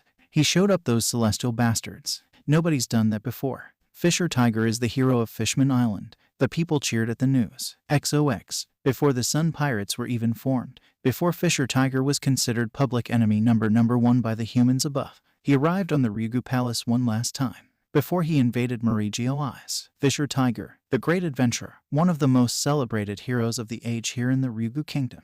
When the queen was younger, before marrying, she had a bit of a crush on him. He lived the dream. He was an adventurer. He had seen places most people had never seen before. Having him as a guest in the palace was a frequent business. Ottoheim and Neptune loved to hear his stories. Ottoheim's sweet princes always idolized him. Fisher Tiger was a really great man. I can't stand it. Being a slave is a living hell. It is not right to treat people like cattle. I made up my mind. Tiger bowed to them. The reason he attacked Mermaids was simple. Tiger could not stand slavery. After all, he was a victim himself. What did you see on your last journey, Tiger? Neptune asked. Human nature. Ottoheim put her hand on her face as unbridled tears came down her face. She saw all of the emotion the man had with her passive observation. Later that day, when both she and Tiger were alone in a balcony in the palace, Fisher Tiger spilled everything he suffered for her to hear. He knew she was the most compassionate person he met. He wanted to vent. He wanted to get his suffering out. Ottoheim grabbed his body and hugged his head on her chest.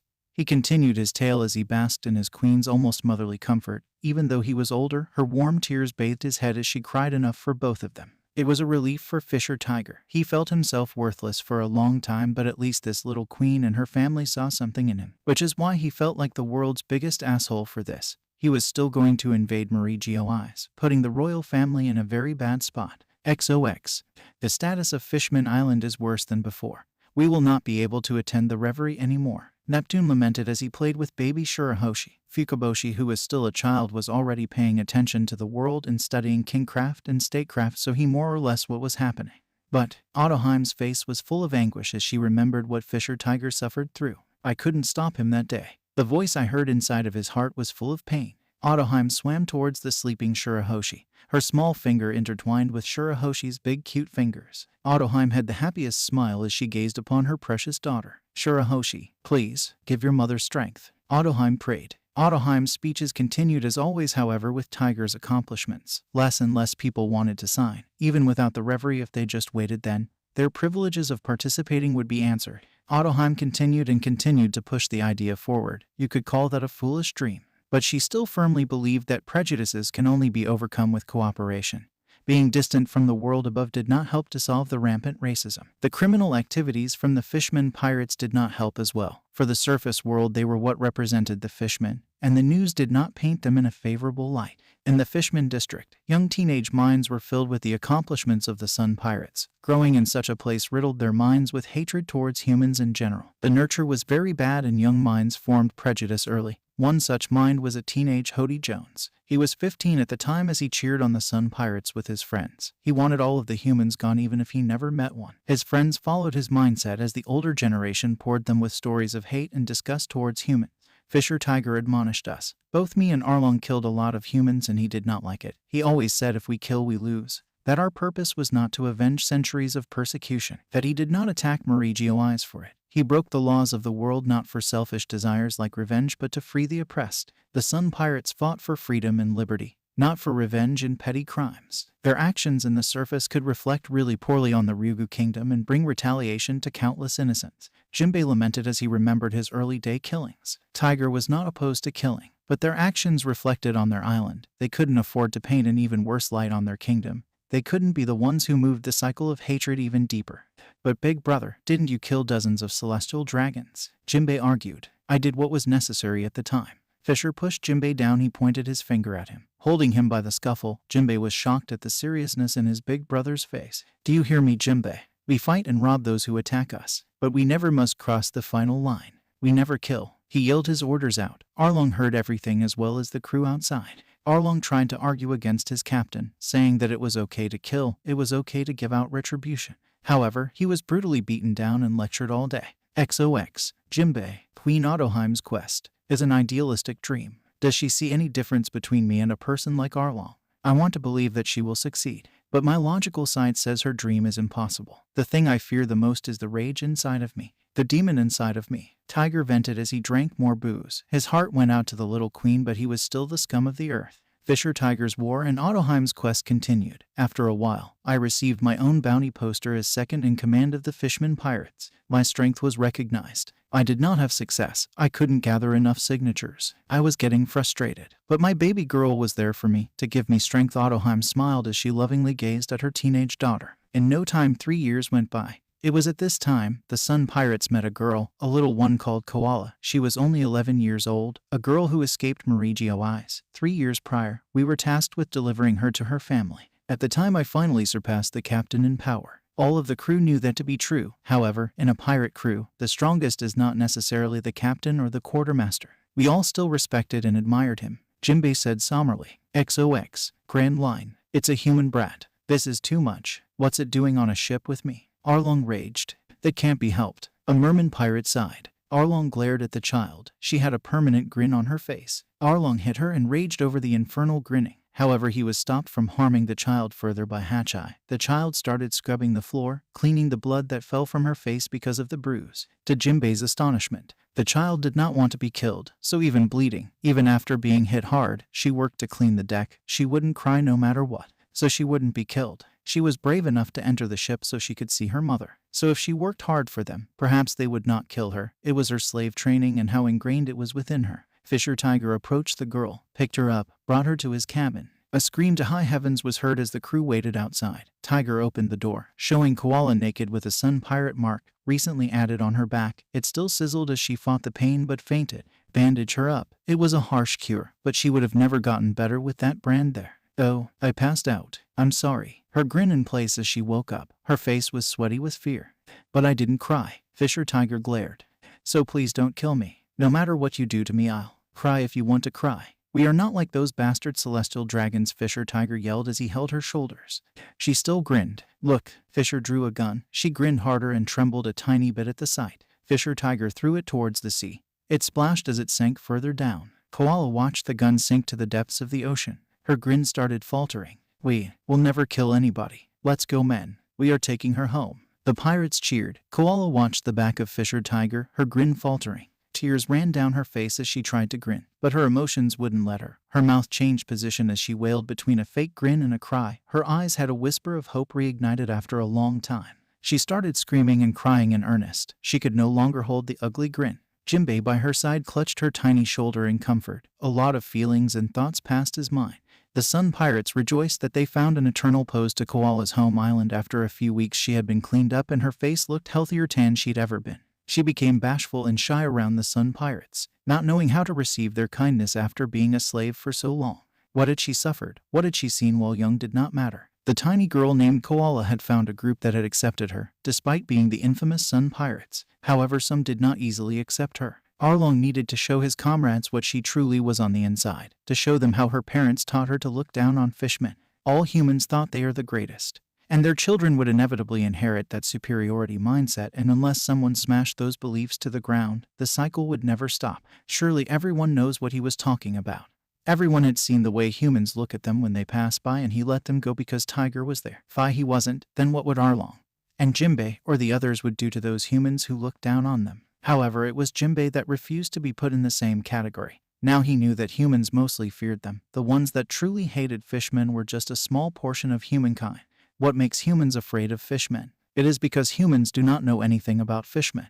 That was the reply given by Koala. Jimbe recalled Queen Ottoheim saying the same thing about humans. For these past years, he became wiser, and now he regretted doubting Ottoheim. His passive-aggressive relationship with her was one of his biggest regrets. The next few weeks, Koala befriended most of the crew. Their adventures were fun to be in, and she formed a special bond with them, especially the Captain Fisher Tiger. XOX. Finally, they arrived at Koala's village. Tiger and Koala walked alone to the village. This was the first time since he climbed the Red Line and liberated those slaves that he did anything remotely nice for a human. She ran to her mother as Tiger kept his distance, smiling at the reunion as Koala and her mother hugged. Although he was met with stares and glares, it was the usual. Tiger would not be discouraged. He turned to leave. Koala waved at him, and he gave a smile. After getting a little ways away from the town, he was ambushed by a rear admiral. The people in the village tipped off the Marines. They prepared an ambush. Fishmen were not to be trusted. Even when he did a great thing, he was still persecuted. Also that the Marines would be quiet about Koala's slave status. Was this world serious? The Marine tells him that they were tipped off that he would be coming to this island, saying the people in Koala's village were okay with the Marines capturing him. Fisher Tiger looked at the sky. A betrayed look overcame as he charged forward for a fight. The Sun Pirates heard gunshots coming from the direction of the village. However, they did not have the time to afford to be surprised because all around they were surrounded by the Navy. The Marines start firing, and Jimbe ordered everyone to abandon ship and make for the ocean floor, realizing that Tiger was in trouble. XOX. Tiger was on one knee and covered in blood. Fisher Tiger was critically wounded from the ambush, but the crew was able to steal a Marine ship. He was surrounded by his anxious and dreading crew. He needed a blood transfusion if he wished to survive. However, he had a rare S-type blood that the fishman did not have. However, the doctor still had human blood, which was the same as the fishman blood. Dirty blood. Fisher Tiger, betrayed. Angry, he let the demon inside of him free. If he were to live with human blood inside of his vein,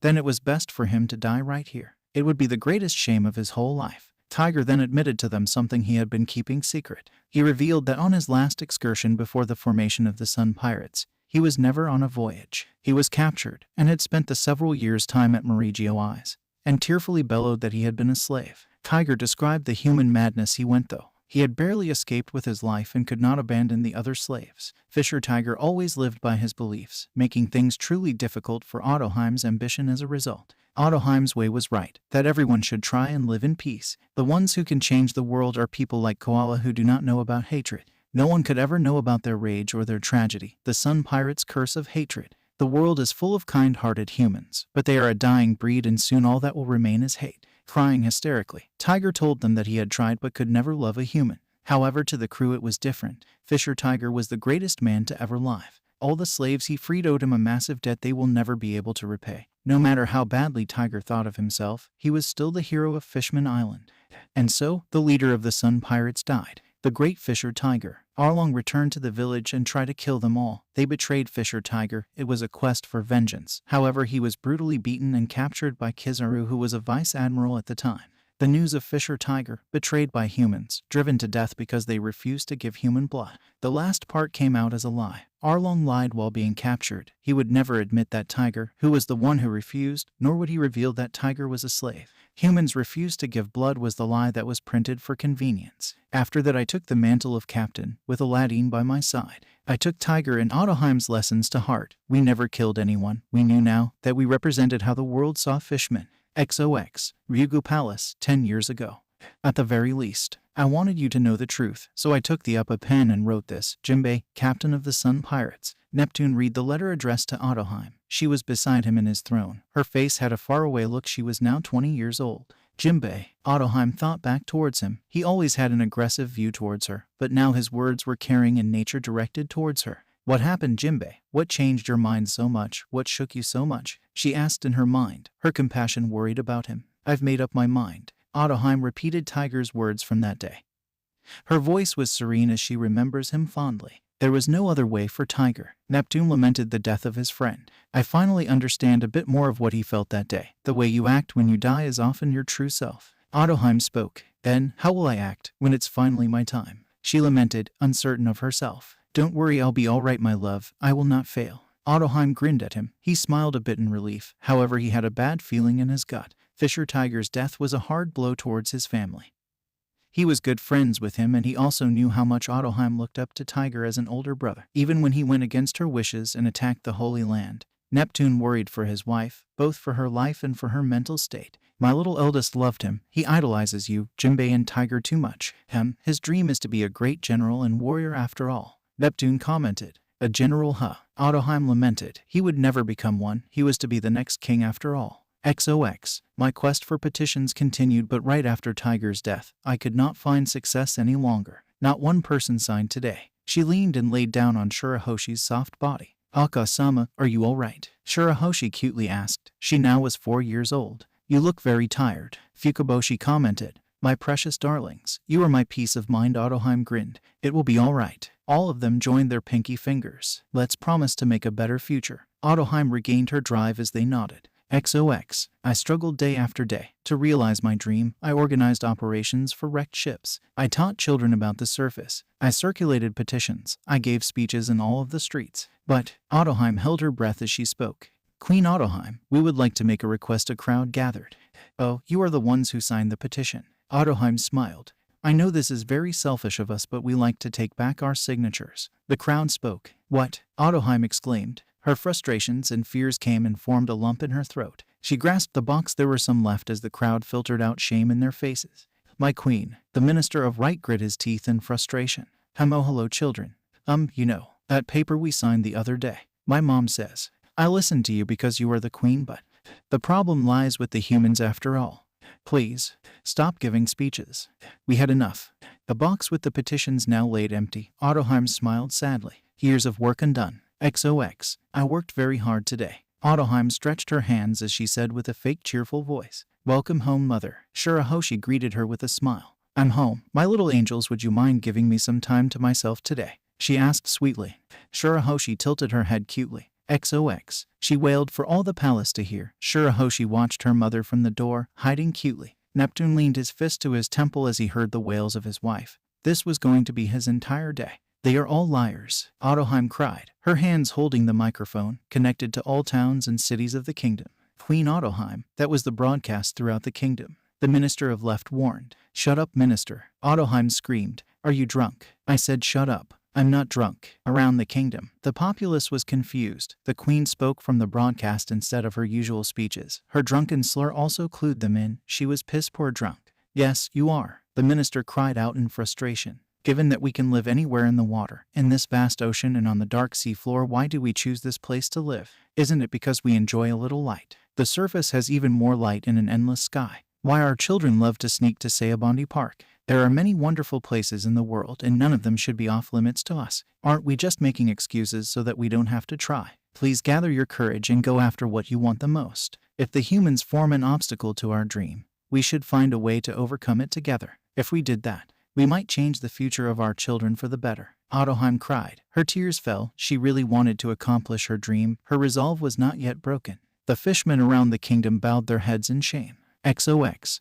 One day, leading the Sun Pirates, a message came to me, inviting me to be a warlord of the sea. If I accepted, they would pardon the slaves and they all could return home. Influenced by Fisher Tiger and Ottoheim, I returned to Fishman Island and discussed the proposal with Neptune. It was a chance for redemption. If I were to take the position, it would bring us closer to the government and make up a bit for the way we sabotaged Ottoheim's dreams. The king agreed with me. Things were really hard on her at the time. However, the title came with the pardon for Arlong as well. He rejected me, what I stood for. He couldn't accept that I became a government dog. So in time, the Sun Pirates split into different factions altogether and I couldn't bring myself to kill my brother Arlong. By the time Jimbe-san became a warlord of the sea, another incident took place in the Ryugu kingdom. A celestial dragon crashed the ship ashore of Fishman Island. He was a tiny green-haired man, plump with green hair. His face was mostly disgusting to see, and he was the only survivor. Miraculously, he survived with no life-threatening injuries. However, he would never walk again, and even so, he held his arrogance as he challenged us. He did not want to breathe the same air as us. The man bled but did not cry as he pointed the gun at the populace. He felt entitled to everything. My subjects stayed in inaction. A few soldiers wanted to kill him even. It turned out the man wanted to collect his slaves which had ran away when Tiger-san attacked. Since all of them became Sun Pirates and returned home when Jimbe-san became a warlord, they quickly confronted the man. The slaves, who were used and abused by that man, took up their weapons. They aimed their guns and arms at the fallen noble. Here in the bottom of the sea, there was no danger present. The admirals won't travel here. The voyage is too risky for their warships. So the power wielded by the noble was null and void. He was just a shipwrecked victim. And if the population kept a gag in their mouth about the issue, there would be no problem. The crowd supported the former slaves with all they had. They started lynching the man. "Kill him. I know I'm supposed to forgive and forget, but I will never forgive you." A fishman pointed the gun at the man. The jeers were very loud in their ears. "Wait." Ottoheim's soft yell was deafened by the bloodthirsty screams of the crowd. "Stop, rotten fish." The noble cried and snot fell. He feared for his life. The fishman shot the noble. However, before the bullet could arrive and kill him, Ottoheim put herself between the world noble and the bullet, receiving a wound on her back.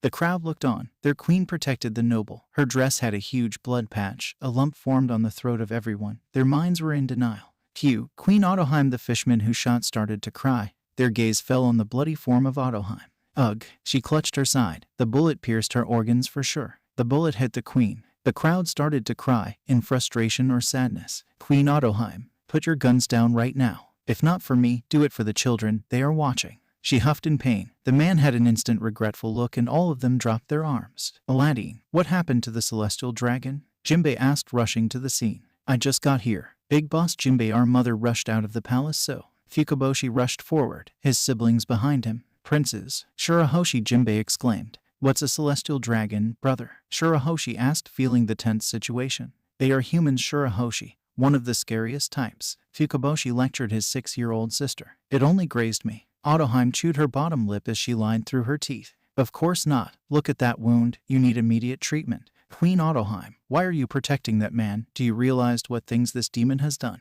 One of the slaves argued. I feel the suffering in your hearts. Ottoheim started crying. I know that this man is hateful, that he is the worst humanity has to offer, but please don't let yourselves hate humans, and don't teach the children to hate them. They will meet them one day. Then they will learn and form their own opinions. Please don't continue this cycle. I beg of you. Jimbe looked at Ottoheim's crying figure with a shocked look. Don't say anything to the people of the island. Don't tell them of our tragedy, of our rage against humans. Fisher Tiger bellowed out as he was dying. Those words, every single one of them was engraved in Jimbe's mind. He looked at Ottoheim in a completely different light.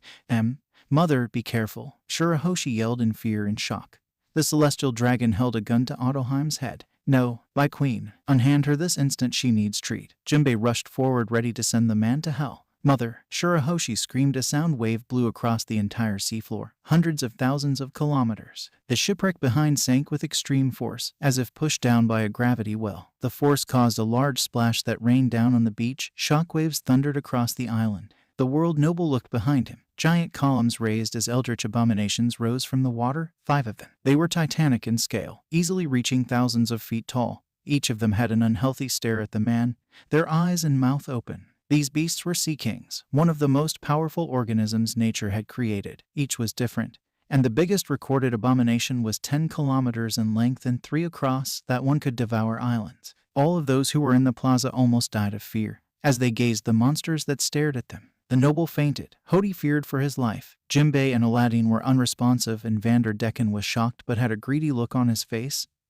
Soon the Sea King submerged. It's the legend, Vander thought. What was that? It can't be a coincidence. Jimbe gazed at the crying Shuroshi somberly. Shuroshi, are you? Ottoheim's concerned look locked on her precious daughter. Ugh. Ottoheim clutched her back. The wound was big and she was losing blood fast. Aladdin, Jimbe yelled. As they rushed and supported their queen, Aladdin started treatment of her wound. Then he shifted his attention towards the world noble. Long time ago, a mermaid princess had the uncanny ability to control sea kings. The legend that lured the first Vander Decken to the seafloor. I finally found her. Vander grabbed the chance now that they were occupied with the queen, and he touched the princess with his right hand.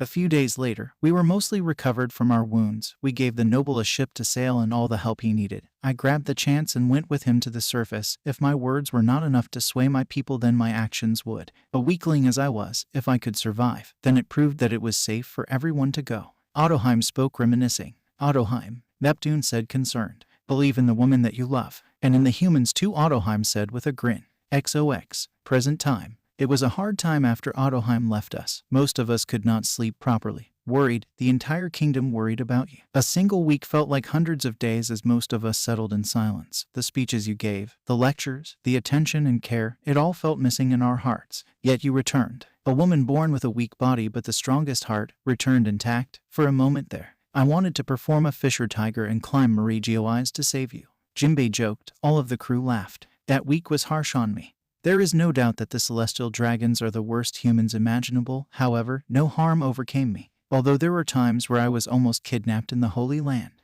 Ottoheim joked. The crew released their tension. Shuroshi laughed as she cried. The story had too much emotion to a complete empathetic being like her. To get past the bad parts, she focused her gaze on Luffy and her mother. Both sometimes noticed her gaze and reciprocated with a caress or a pat. Holy Land, Luffy murmured. He looked down, his gray eyes glowing with unbridled fury. Perhaps she has met my maternal family, my uncles, my maternal grandmother, that utter whore, and my maternal grandfather, that piece of shit. Oh, family gatherings will be so much fun. Luffy focused his rage inside of him. Ottoheim focused her baby blue eyes. That rage, it was the same she felt 10 years ago. It was the same rage she still felt today. She could relate so much to this gorgeous man. After some days of negotiation, Queen Ottoheim returned to us. She was able to appease the high-handed world nobles. We honestly did not care about the nobles. All of us were in knees crying in relief for the return of our queen. The population of 5 million fishmen came before her and cried in relief. That's how much we loved you, and that love has grown since then. Now every citizen here idolizes you.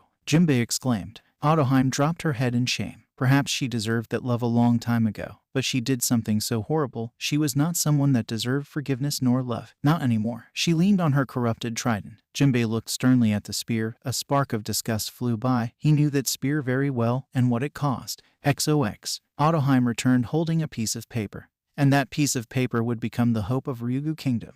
Ottoheim grinned as she waved towards her subjects. She finally returned after negotiation with those hard asses. Now it was time to follow her dream once more. Sometime later, Vander plotted to steal the Tamate Bako. It was then he sent the first marriage proposal to Shuroshi, a 6-year-old girl. A statement from a world noble carries immense weight, even at the reverie, the conference of kings. And this is one statement from such a noble. This is what it says: I too approve of the friendship between men and fishmen as stated in the petition. In other words, if we present lots of signatures at the reverie, this one piece of paper could make our dreams a reality. We could all emigrate. Ottoheim preached as the masses heard her. The signature of a celestial will make that happen. I'm not sure about that. All we need now is as many of your signatures as possible. It's all up to you. Please show me your willingness to live with humans. Show me your willingness to emigrate to the surface. Show me your willingness to end this prejudice once and for all. She yelled. She trembled. Her voice almost cracked during the speech. She was afraid she'd fail. Minutes passed as she looked at the box in apprehension. Her eyes showed desperation. Her lips trembled. However, several children rushed forward. They each put their petitions in. Ottoheim's eyes became misty as she smiled bravely. Children, you always bring me such hope. You won't ask for it back later, will you? She asked them softly. No way. And Mom said she'll sign too. Her eyes became misty as the child innocently declared. What? She asked, baffled. Soon hundreds of applications were put on the humble box she was holding.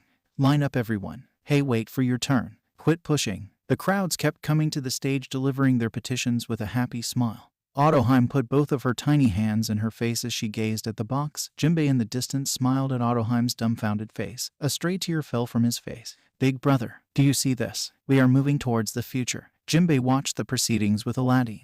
Queen Ottoheim, you are going to need a bigger box, a person good naturally said as the box overflowed with papers. The crowds behind him also agreed. Don't you know how many people are here? He mentioned the hundreds of thousands gathered, still waiting for a turn. What? She whispered in shock. She could not understand. Tears started rolling from her face. Excuse me. Put them in this box, please. The people brought a giant box made of straw. It was twice as big as her. Queen Ottoheim, this is no time for tears. Why don't you rest a bit over there? The Minister of Right motioned. But, she protested, if you approve of the Queen's passion, come here and give us your signatures. The Minister of Right yelled as the public cheered. Wow! Ottoheim bawled her heart out. The Minister of the Left behind her, a hand comforting her. After 7 years, Ottoheim's trials and tribulations finally bore fruit, and all of her subjects loved her. Jimbe remembered Neptune's proud face as he cried a bit after bragging about his wife. He remembered Ottoheim happily embracing all of her children, true happiness radiating from her. People from all over the kingdom gathered at the plaza with their signature in hand. Day after day, Ottoheim said excitedly, grasping her trident. XOX. At that moment, I felt a surge of courage. I knew this island could really change. Ottoheim said to her baby princes. No, they were not her babies anymore. They were her darling boys. At what moment? Amboshi asked. When the Sea Kings arrived, Ottoheim pointed with a smile. Oh, that was a real scare. Uboshi replied. Shuroshi summoned them. Ottoheim said as she closed her eyes. What? We merfolk take talking with fishes for granted. But none of us can speak with the Sea Kings. Your mother, for example, can only speak with small carps and goldfish. I don't even have luck with small schools. Pitiful, isn't it? She raised her palm as a small fish landed on it and started nibbling on her skin. Your father, on the other hand, can communicate with whales, yet Sea Kings are out of his reach. But according to the royal legend, there was a mermaid who could communicate with the Sea Kings. This mermaid is born once every few centuries. Along with that special mermaid will come one who can guide her to use her power for good. And when the time comes, the world will change. That's what the legend says. Ottoheim told them the legend with an air of mystery and playfulness. The world will change. Fukaboshi returned to his thoughts. And that means this island will change as well, Ottoheim pointed out. Then we can only hope that this change will be a great help to you, mother, as well as your dream, Ryuboshi replied. Yes, I'm sure it will. The power of love can save millions, when used correctly. But if used maliciously, it can sink the entire world. It is a formidable power that can utterly destroy. Your sister is not yet aware of her powers, nor can she hope to control it yet. If anything traumatic would occur and she unwillingly calls the Sea Kings to run amok, Ottoheim said seriously, the Fishman Island would be wrecked. What should we do, mother? Ryuboshi asked. I will take care of that. For now, we are safe, but that's why my gorgeous little princes must grow up to be manly warriors, as her elder brothers and protectors. You must defend your baby sister with your lives, Ottoheim said as they immediately agreed. Their love for family was too great, and their dreams to be brave warriors like their father, Tiger and Jimbe, was on the forefront in their minds. Thank you, Ottoheim grinned. XOX. The incident occurred without warning, the greatest tragedy Fishman Island had seen. Jimbe spoke. It was hard for him to talk about it. The box with the signatures burned. The soldiers moved to try and put the fire. They carried some signatures that were not signed. As Ottoheim begged to put out the fire, the soldiers worked tirelessly. As such, they missed a bang sound that echoed throughout the plaza. Ottoheim's trembling head looked down. Her chest was pierced as blood spurted out.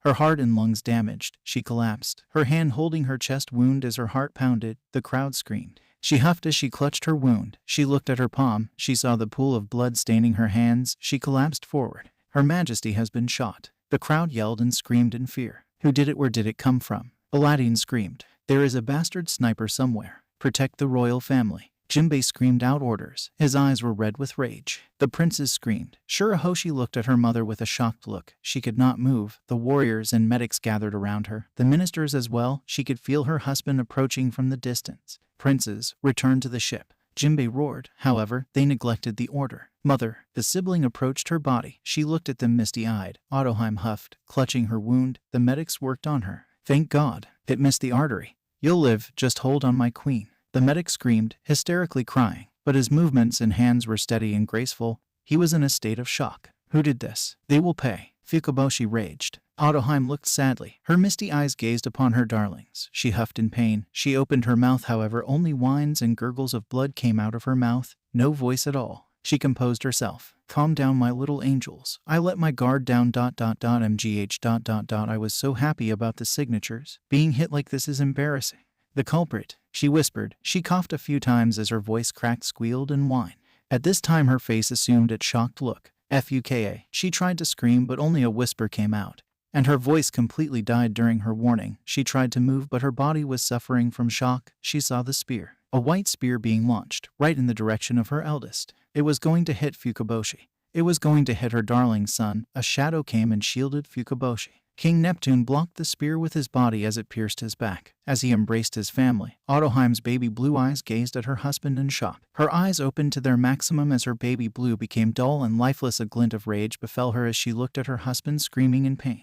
No, not him. I love him. Please, please, please. Ottoheim prayed to the gods. This was not happening, not to him. The last she saw was her baby princes cheering Shuroshi.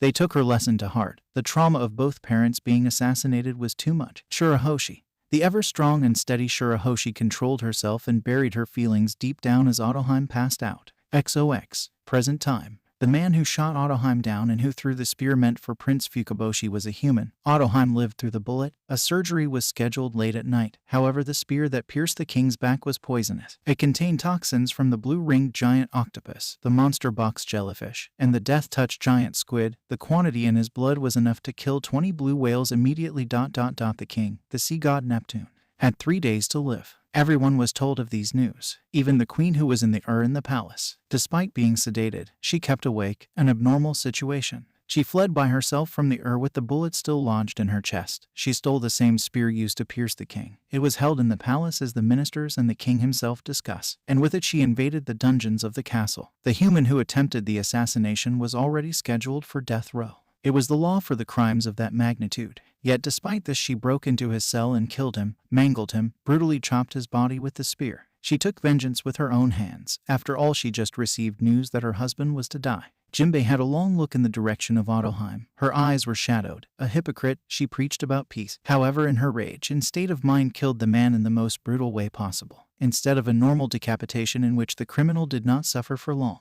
The Ryugu kingdom, like all kingdom, boasts of a death sentence. In this country it is only given to those with heinous crimes. Their attempt of assassinating both the queen and the royal prince, next in line, constituted as one of the most heinous. Death row inmates would be taken to isolated locations and quickly decapitated. While brutal to see, it was a painless way to go, unlike hanging or lynching that occurred in other places. Originally it was hanging. However, Ottoheim wanted to change. She wanted to abolish the death penalty. However, Neptune fervently denied it. It was a necessity for the country, so she changed into a painless death, and yet, she herself killed the man by her own hands using brutal methods to end his life. She was not the queen I knew. Her eyes were dead, with a dangerous glint. She did that all without regret. However, one look upon her dying husband and her eyes returned to normal. That night, you ran away. Jimbe fixed his glare on Ottoheim. You left that night, without warning, leaving your husband to die alone 3 days later. The funeral proceeded without you. You left us all stranding for a whole year. Shuroshi and the princes had to cope with the threat of Vander Decken alone. while I and the ministers ruled the country," Jimbe said sternly. Each time Ottoheim flinched, her body shivered with guilt. She abandoned them all. She ran away. You finally returned home. After a whole year, different, you were even more stunning, having grown several inches, and to this day you still grow larger. You were also carrying that spear. No. You completely reforged that spear into the trident that is today. I bet it doesn't even have poison anymore. What is it? You carry around the weapon that killed your husband. Jimbe said his piece as he raised his voice. Shuroshi gasped as she looked at the weapon. Her eyes became a bit misty. All I want to know is what happened to you after you were shot. What happened that night, and what happened to you in that year? Then I'll speak about Neptune, his final days, and his ultimate sacrifice. They started at each other. Her baby blue eyes focused on his obsidian ones. Very well, Jimbe. While I do not remember much, I will speak of everything. Ottoheim agreed to his proposition. She always wanted to hear what happened in her husband's final days. However, she felt the greatest shame and refrained for even asking. A person such as her shouldn't deserve anything. Even today, as she looked on his grave, she did not know what her love did in his final days. She did not know the hardships her precious darlings passed when she was away. She was the worst. After I was shot. XOX. 10 years ago. Ottoheim opened her eyes. It was so dark, she could only see the outlines of some objects. Her ears were ringing and she could hear heart beating full pace. She raised herself from the bed, pulling the needles off her arm, tearing the skin with the force. Her mind was screaming in pain. However, her mind was filled at the moment her husband was pierced. She walked off the room. Some medics tried to stop her. She could not see them, only sense them. She wanted them out of here. She had to see her husband. A breeze passed her as the medics and guards dropped like potato sacks around her. She dragged herself, hitting walls and sharp edges. Her body opened various wounds and bruises. She could not use her observation very well. The palace was dark. Why? It should have had light even in the night. Her ears rang, her head pounded against itself. She finally discovered she was temporarily blind. If one were to see her, they would see a mess of an upper body, full of wounds, her face full of bruises, and her eyes open, yet no baby blue color. They were dead, lifeless gray. She hit another wall. However, this time she picked voices that were across the wall. The queen was shot today. The king is also hit. What happened to her? She is still in her. They will do surgery tonight. What happened to King Neptune? He is in his quarters. The ministers and big boss Jimbe are with him. He was poisoned by that spear. That one, Ottoheim could gather that they were looking at the spear. Where was she? Were they soldier? What about poisoning? Her husband would be all right? Right. The poison will kill him in 3 days. That's what Aladdin said. What? What are they saying? Ottoheim raged. Moreover, the culprit was a human. There is no justice in this world. A human. Why? Ottoheim tried to make sense of the situation. Yet all she could do was despair as her resolve was shattered. He is in the dungeons. That bastard deserves the death penalty. How dare he trample on the queen's feelings? The soldier who was in the room looked towards the door. There, bloodied and naked, full of injuries, was Ottoheim. She looked directly at them. She shed tears of blood. My queen. Both soldiers dropped down and fainted due to her presence. She dragged herself inhumanly. She could not see, she could not hear well, but she extended her senses of observation to the maximum as she picked the spear. She slowly made her ways to the dungeons, using her observation to find the bastard. Hitting objects, falling down, hurting herself due to her own confused mind. Yet she did not care. Her wounds opened as she bled and left a trail of blood for all to follow. She moved like a zombie, unrelenting. Ottoheim opened the door to the cell, spear in hand. The human cried for forgiveness. He cried for innocence. Even if her own observation banged her head that this was wrong, she pierced, stabbed, and cut the man, unrelenting. She avoided vital spots to prolong the pain. But when the neurotoxins numbed his body as she pierced his jaw, ending the man's life. Yet she continued, cutting the man into pieces. She bathed in his blood as her injuries worsened. A giant hand stopped her. She looked back. An outline of her husband entered her failed vision, Jimbe. And the ministers looked at her in terror as her vision slowly returned to normal. Her eyes regained color as she saw her husband, pale and sickly from the poison, his upper body full of bandages, as he sorrowfully looked at her state.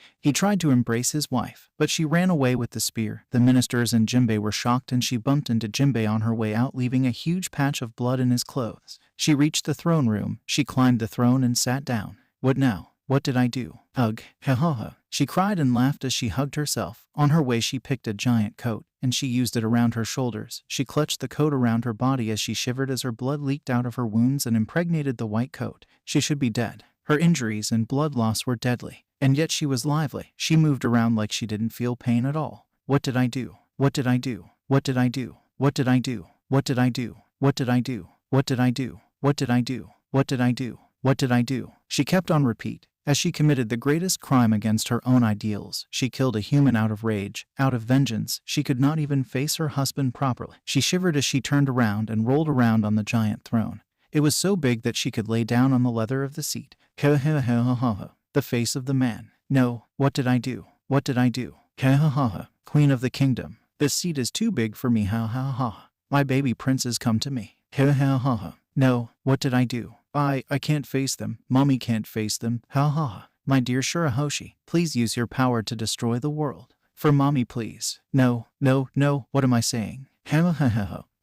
Please, forgive me. Ottoheim started a crazy slur of words as she experienced a psychotic attack. She convulsed. She laughed and cried as her brain full of blood went on a crave. She grasped the spear close to her body and she caressed it with an obsessive streak. However, after a while she murmured for someone to forgive her. I need to get out of here. I need to get out of here. I need to get out of here. I need to get out of here. I need to get out of here. I need to get out of here. I need to get out of here. I need to get out of here. I need to get out of here. I need to get out of here. I need to get out of here. I need to get out of here. I need to get out of here. I need to get out of here. I need to get out of here. I need to get out of here. She repeated like crazy as she escaped the palace in her mermaid form, one she not used since she was a child, leaving behind a pool of blood in the throne of the Ryugu kingdom, representing the tragedy that happened today and on the next few days. XOX, present time. I fled the kingdom that night, for no other reason than of shame. I could not face anyone. Not anymore. I failed. I failed everyone. I failed my ancestors. I failed Fisher Tiger. I failed you, Jimbe-san.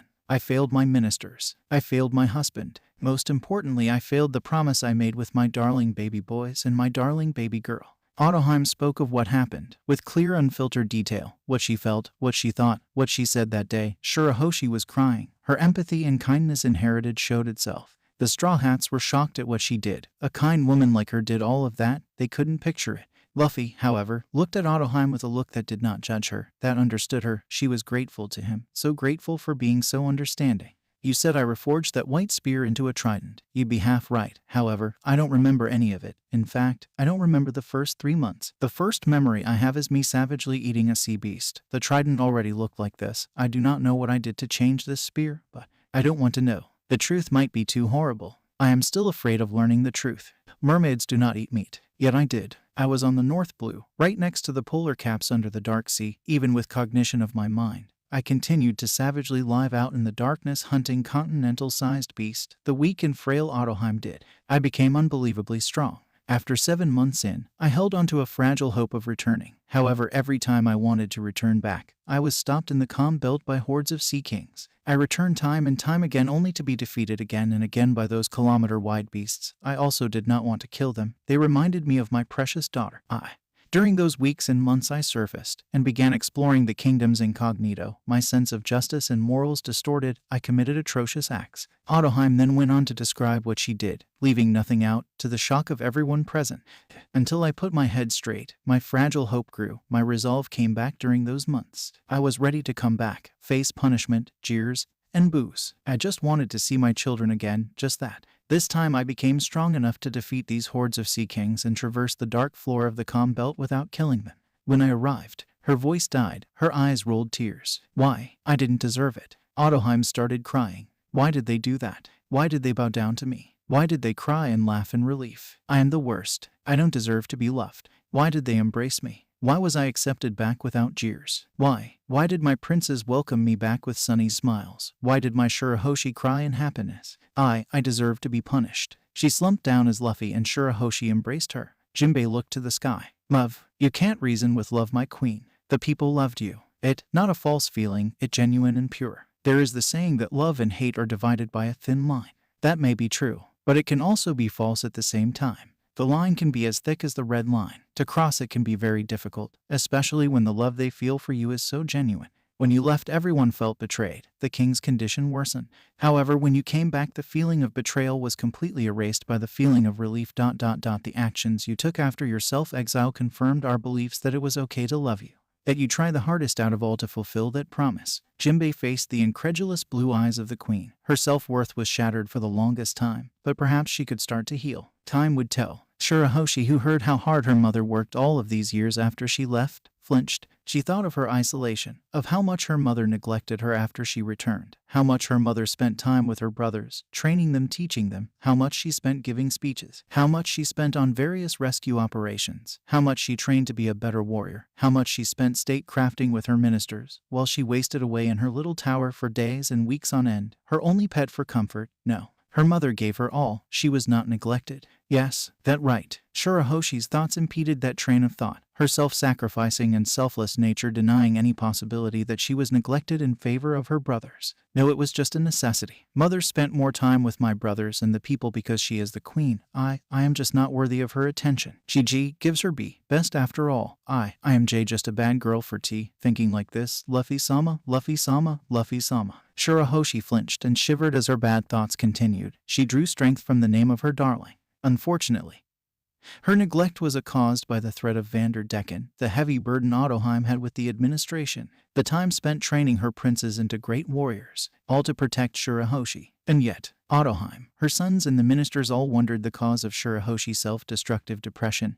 They thought it was caused by the death of her father. Yet, the answer was right there. Even today they couldn't grasp the problem that was hidden well beneath Shurahoshi's selfless and self-sacrificing nature. But there was so much a person could take until they started breaking down. It was luck that she met Luffy and loved him at first sight. It was a flash of light in her dark life. Luffy turned towards Shurahoshi and her flinching. His eyes widened in shock. I heard your story. It is time to tell what happened to your husband in his final days. The funeral. And what your children did in that dark year, Jimbe said with a sad look. Nobody noticed Shurahoshi and her tiny exchange with Luffy. The Straw Hats had arrived on the Forest of the Sea, and there they met with Jimbe. He and Ottoheim told of the story of Fisher Tiger, as well as her own past to the Straw Hats and how the spread of hatred began with their people. They talked about the world nobles, they talked about the slave trade, they talked about how people above the sea always looked down upon their race. Fisher Tiger's struggle was completely and utterly despairing for both the queen and Jimbe himself. He talked about how his crew was divided after the death of Fisher Tiger. There was a lot of hatred swirling around, especially with people like Arlong, and that's why when Jimbe became a warlord of the sea, Arlong was unleashed on the East Blue. As for the queen's side of things, she struggled long and hard over more than 20 years' forehead dream while becoming closer to the world government and gaining acceptance through understanding. With Fisher Tiger and the Sun Pirates rampaging across the seas, her message was barely felt by both her people and the people above. However, even when she cried, even when things got hard, she pushed herself and perseverance got what she wanted.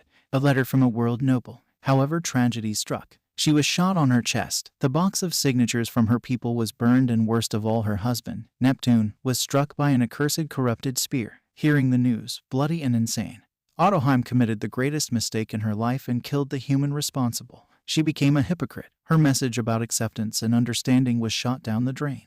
Not willing to face her own people, she fled from the country, finding herself on the North Blue, where she remained for the better part of that year. She fled and did not even watch her husband die. She left her children behind. And even when she did return, she committed one more mistake, neglecting her own daughter in favor of the prince's, which now led to Shurahoshi's feelings of desolation and dependence on Luffy. And now, XOX, an assassin had fatally injured both king and queen of the sea. After Ottoheim and Neptune were injured, the soldiers scoured for the culprit. I got the assassin. It's him. I know it's him. Hodi Jones, who rushed to the scene, shot 2 bullets on the man. The bloodied man was on the ground, yet his constitution of being a pirate allowed him to survive. Who is it? Jimbe asked, his face grave with eyes full of rage, his teeth sharp as he approached the roof. He walked calmly, yet the blue aura he was giving off as each step destroyed the ground he walked on. Big Boss Jimbe, a soldier said as they converged on top of the assassin. Jimbe looked at the man bleeding on the ground but still alive. Jimbe looked shocked as Hodi gave a subtle look in his direction, waiting for something. Hide him. Get him to the palace dungeons now, Jimbe ordered after careful consideration. Jimbe's eyes were shadowed. Big Boss Jimbe, we will decide what to do with him privately. There is no need for the kingdom to know of this, do you hear? Jimbe turned around. He needed to get both royals into safety. They were still both in critical condition, not to mention the children were mentally shattered from this incident. There was no need to announce that a human of all things was responsible for it. What will become of the queen's dream? An attack like this to our beloved rulers? How will the people react? This is too cruel, Jimbe said as he walked away. Hodi had a somewhat disappointed look as he gazed Jimbe.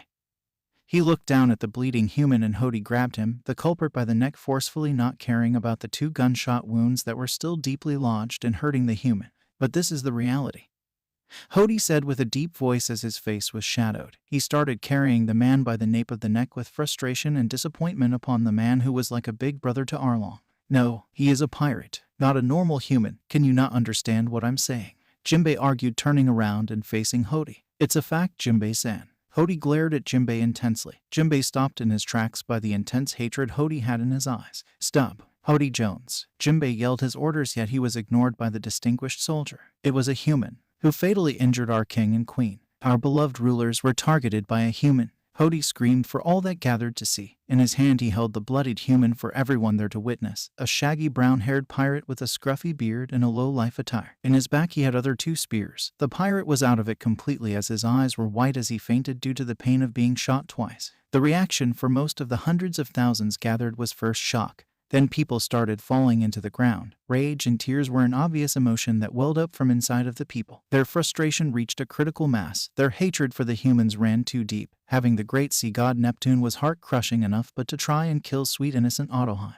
The same Ottoheim whom everybody loved with all of their hearts. To them she was like a cute and innocent little sister, as she was still in her early 20s at the prime of her life, always trying her best to strive for peace, yet she was brutally, cruelly shot by none other than violence, pure unadulterated brutality. They were citizens of this kingdom, swearing fealty to their rulers as normal citizens, yet for them, Ottoheim was special. They really wanted to protect her, but each and every one of them failed. Shuroshi had her hands below her mother's injured body, her hands holding her tiny mother like nothing. As the blood dripped from her chest wound, she cried silently as she gazed downward. She could not afford to raise her voice. Her baby blue eyes were so like her mother's. Shuroshi gazed at the man being held in the sky. She could not understand why. What did her mother and father deserve to be hurt by this? Weren't they good people? Her brothers cried as their shocked eyes locked on the human. Fukaboshi gritted his teeth in frustration and rage as he continued to cry. He was supposed to be the next great general. He was supposed to be the next great warrior of the sea. He adored his father Neptune,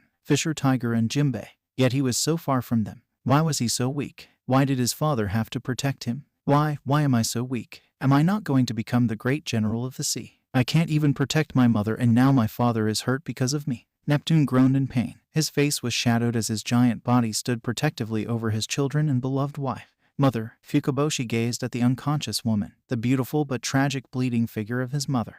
Father, we'll gather the signatures again. W. We promise T. to protect Y, your dream. The 3 of us will become great warriors like father, like Tiger.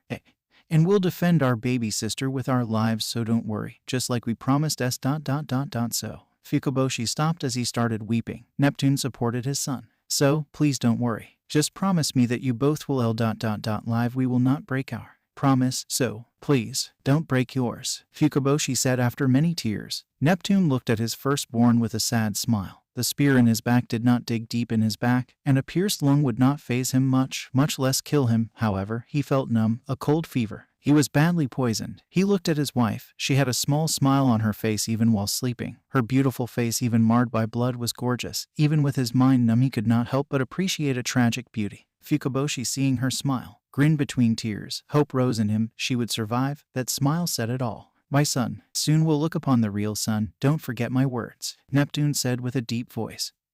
He picked up all of them with his incredible strength. The medics followed them to the flying ship. They boarded the deck as the spear fell from his back and stained the wooden deck with his blood. All of them were checked and given treatment. They went to the palace where they would be treated. XOX. Reaching the palace, the king and queen were treated. She, like I said, was supposed to wait until surgery and remove the bullet. Neptune had his bloodstream analyzed and proven positive for various toxins. The doctors estimated 3 days for him. Normally with a poison so lethal a normal fishman would be dead, but he was exceptional, truly powerful, and had the endurance to match. But then, Neptune sat on his throne as he thought back to the past 2 hours. You will die soon, my king. Perhaps 3 days, no more, the doctor said sadly as Aladdin confirmed. He returned back as he heard a shift in the air. Father, Shuroshi asked with a tilt of her head. Move, he yelled as he tried moving his numb body. However, he fell to the ground in front of his throne. He held his bandaged chest. Shuroshi, who was close by, tried to rush towards him to see what was wrong. Move Shiroshi.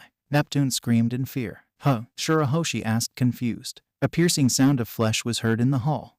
On her back was a piece of metal. Shuroshi trembled in pain. Shuroshi dropped to the ground as a dagger hit her back. A letter pierced near the handle was seen as it stained with her blood. Shuroshi, Neptune yelled. However, the sharp dagger was pushed back and fell to the ground. On her back was a tiny surface injury, a bloody bruise that broke the skin but did not carve deep.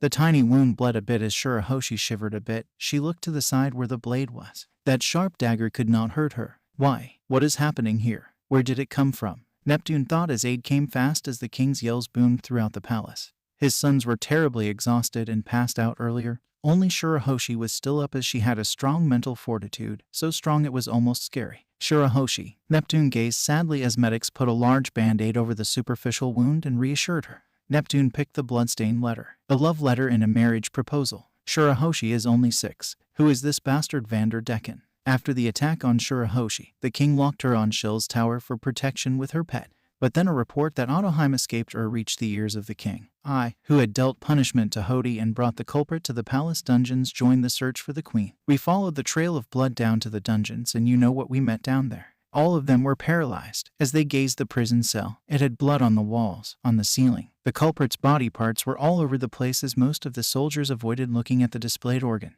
The only ones with the courage to look ahead was Neptune, Jimbe, and both ministers. There in front was a bloodied woman who was carving happily on the decapitated skull of the prisoner. She was using the spear which previously pierced their ruler. Then the bloody queen turned her head around instantly. Her beautiful face was marred by ugly bruises. One of her eyes had blood in them. It was a hard scene to watch, especially seeing those blank gray eyes staring at them as if she was blind.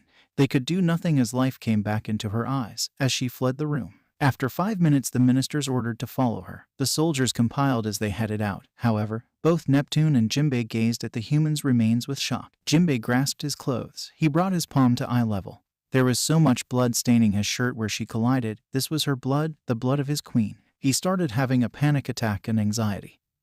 He started trembling in fear. No, she could not die. Neptune, Jimbe muttered after the panic attack left him. Ottoheim, why? Neptune started to cry. His hands reached the bloodied floor. Killing someone only makes you a part of the cycle of murder. Those words were hers when she was only 10. She said that to me, Jimbe. She despised me, because as a warrior I killed hundreds, if not thousands of humans, fishmen and mermen to either avenge my brethren or protect my home. That's why I felt that I had no right to help Ottoheim with her movement, so I just stood by and watched over her. But recently I had a bad feeling welled in my gut. I had since sneaked out of my palace to watch over her. And my fears were confirmed today. Someone tried to assassinate my family. I could only arrive to save my son from death. My wife had already been hit, Neptune said with slumped shoulders. When we married, Ottoheim was a rebel at age 11. She did not want to marry a killer like me. Jimbe looked towards his king. After all, she was promised to my oldest brother, the one who would inherit the Ryugu throne at the time. Neptune revealed the secret as Jimbe had a cold sweat. My king, we had found traces of blood leading out of the palace from the throne room. We organized a search party of the best swimmers and shark mermen in the army. We followed the cloud of blood on the water. However, after a few kilometers, the trail became too dispersed. The soldier arrived and gave his report. Ottoheim, no wonder. She is the fastest swimmer in the kingdom. All of you wouldn't be able to catch her even on her worst day. She left. Soldier, stop your search. You won't find her. Not anymore. Neptune lamented as he clutched his chest. But about her extensive wounds and her loss of blood. Soldier, I don't know what happened, but with her like this. Neptune pointed at the blood and gore in the room. The soldier was nauseated. With her like this, I believe she won't die now. Not so easily. Distraught by the news, the king became saddened and I had to lead him to his quarters. There he told me the full story of your wedding and your origins, Ottoheim. Jimbe told them the story. When he spoke of Ottoheim, she became saddened for a moment, remembering her early years. Jimbe, Neptune started speaking as he covered himself with a warm blanket to combat the numb, frostbite feeling in his body.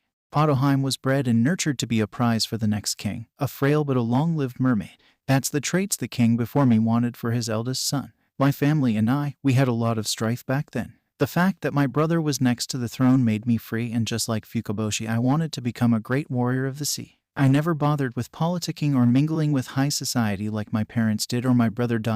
My goal was somewhat crude for a royal, and father and mother were displeased by it. Eventually we clashed and both sides stubbornly refused to back down. After that it led to an awfully bad rift between us. I became even more independent and started to roam the surface of the new world alone. It was back in the era of pirates like Zebek, Gul D. Roger or Shiki. The era of the hero Garp. All of these great names, among other criminals. At the time I murdered thousands of warriors that came to duel me. I've sank thousands of pirates, privateers and marine ships trying to prove my mettle. I was never wanted because I never let anyone live. even when facing vice admirals and such. The only ones who knew me were Whitebeard Pirates and Roger Pirates. After all, I challenged them for a duel no less, although I lost in both instances. Neptune laughed at how horribly outmatched he was. The rift between my family caused Mother to be sick and distraught, leading to an early death. She died when I was only 17. The funeral was one of the hardest things I had to attend. While I did not love Mother back then and did not even care about such things at my age, all of the people there silently blamed me. Even Big Brother, who was the pillar of goodness, had a very pensive mood. He could not look me in the eye. A few days later, he finally faced me and told that Mother had called for me even during her last breath with a look of regret. I couldn't understand that woman even after her death,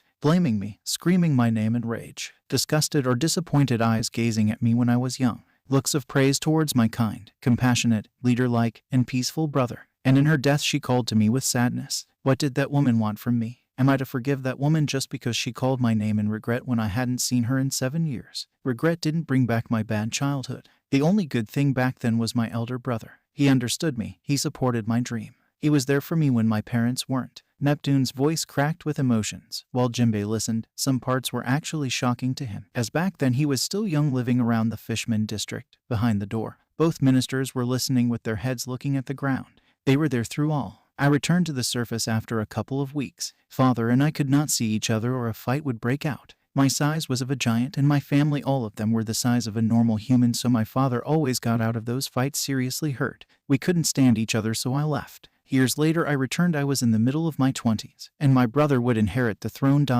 His wedding was in a few months' time, and right after that the coronation would happen. I wanted to participate in the proceedings as I held respect and loved my brother. He was somewhat happy I supported him. It was in those months that I met his bride Ottoheim. The first meeting was a disaster. We had different view of the world and we clashed constantly. But unlike mother and father, she actually talked to me, tried to understand me, tried to hear my tales of war, what was like to kill someone. All of this she learned from me. She tried her hardest to convince me to leave my ways. But I was stubborn and she also hated me. Ottoheim hated you? Jimbe asked, shocked. Yes, she hated me with every fiber of her being. She never called me by my name for a long time, always calling me murderer San, or another derogatory name. She felt that I, who killed thousands for the pleasure of combat, was unworthy of having the same blood as my elder brother. Now that I remember, she idolized my brother and his view of peace. I guess he was her first love in her young life. Having been nurtured to marry the next king in line, she spent much of her young years in the presence of my brother, and he colored her views with his kind, idealistic dream. Brother Tiger told me a bit of what happened a few days before the wedding, but I don't remember as I couldn't care less about the royal family at the time.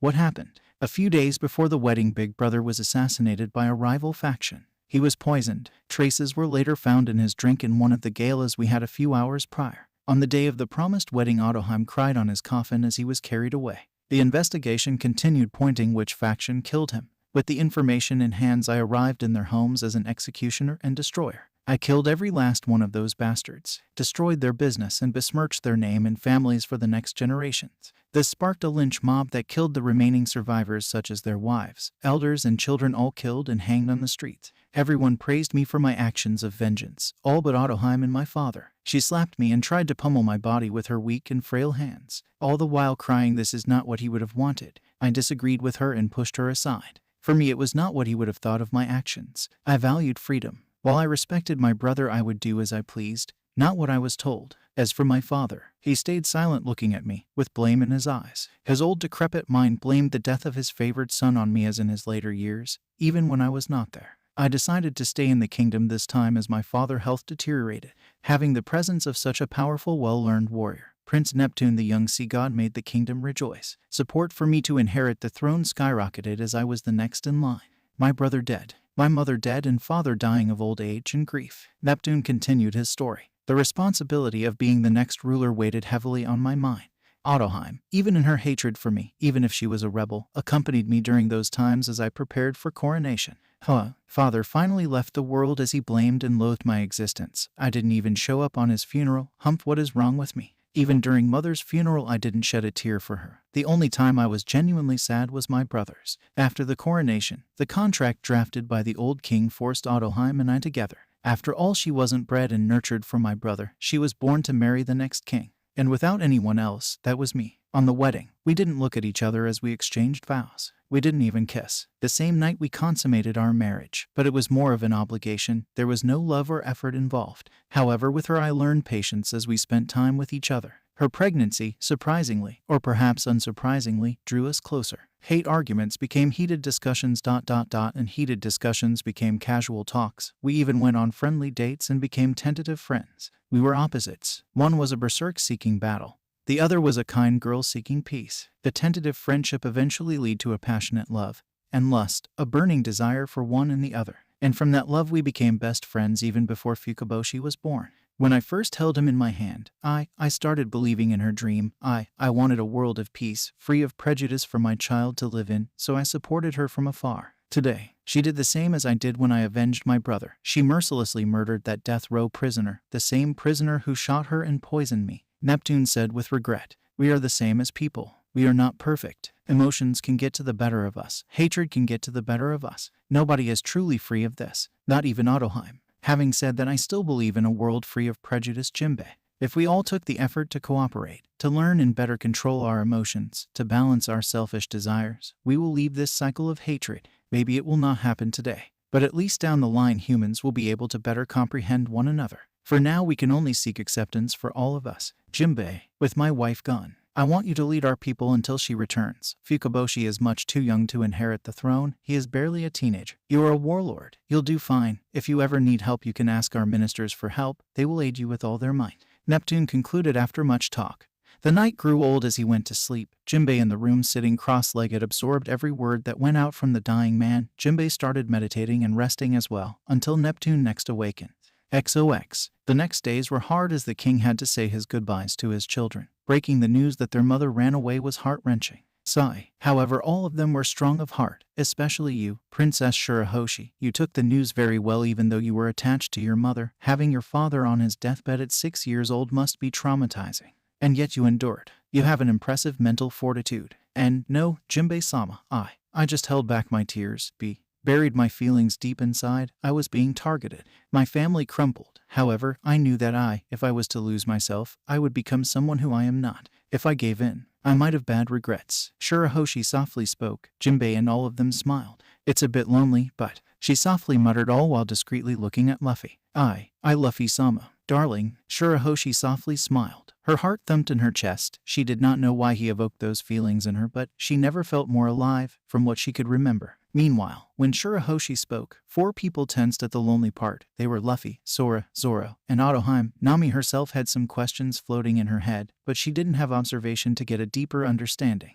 Was she? Zoro thought with his only eye open with surprise. No, sweet and beautiful Ottoheim-chan wouldn't do this to you, would she? Shuroshi-chan. Sora thought in denial. Shuroshi, what's wrong? And why does my chest hurt so much? Ottoheim thought as she cluelessly stared at her daughter. As much as she studied state crafting, she did not study reading other people much. Why? Her entire empathy was linked with her color of observation, so she did not know how to read a person's body language or eyes as her observation fed her everything about the person's emotional state and more since birth. So her empathy reading, stemming from her color observation, stunted her ability to read emotions like a normal person could basically. And seeing she could not read her daughter at all made her oblivious of Shuroshi's mental state.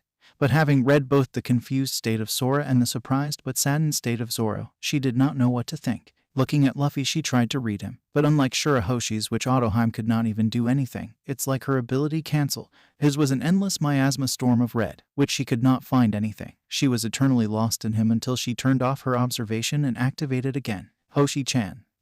I see. Luffy looked a bit saddened. He was the most selfish person that he knew, but while he did not realize it himself, he treated people he liked as his personal possession. He was the future king. His crew, his friends, his allies, and his lovers were his. That's what he unconsciously thought. Having said that, he was different than the world nobles, even if he had half their blood through his mother, and the arrogant, boisterous attitude that came from being from the monkey family. He treated his possessions with care, giving them freedom to grow, achieving their dreams. But his possessive attitude was subconscious. He did not know he had this trait born from his selfishness, but eventually he will start to notice. The point being, at this time when he looked at Shuroshi, he saw her as his already, no questions. He would not let anyone but him have her, and seeing her bury her feelings of isolation, of abandonment even deeper, was bringing him sadness. To know that another one of his possessions, Ottoheim, was partly responsible. He would have to punish her later. After them both reached conciliation, he would not push it. His Ottoheim would have to notice it herself and seek forgiveness for her neglectfulness for these past 9 years since she returned. My father was in such a bad condition. Yet he had time for us. He talked and talked. He spilled his story to us as well, Jimbe-sama. It was hard on us, especially my older brothers. I was just 6 at the time. My father was going to leave me like mommy did. Those were my thoughts. Those were my feelings at the time. Days later, and we couldn't even attend his funeral because of the threat of Vander Decken.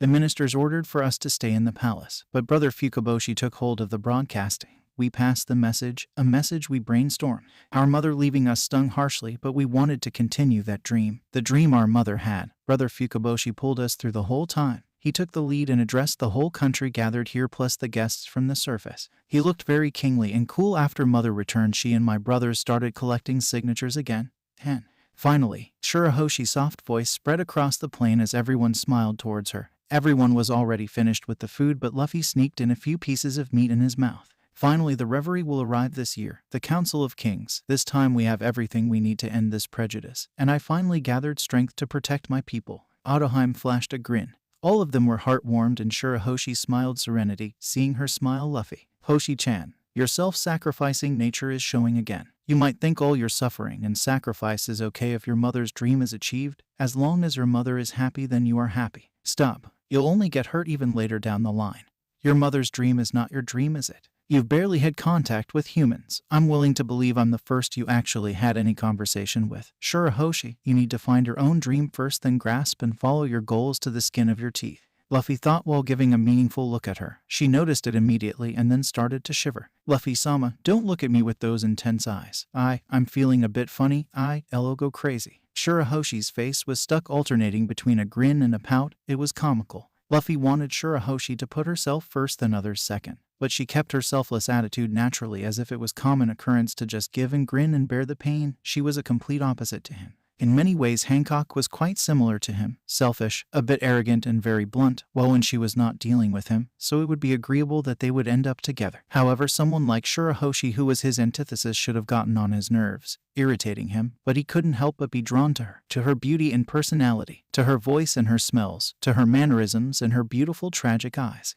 The last thing I wanted to tell you guys about his death was that the man prepared his own funeral. He did not want to be buried with his father, mother, and brother. While he didn't mind his brother, he very much minded the old royal family, so instead of being buried in the palace like all the others, he asked to be buried here, in the sea forest, here where the whales gather, here who is most verdant, here which the riches are abundant.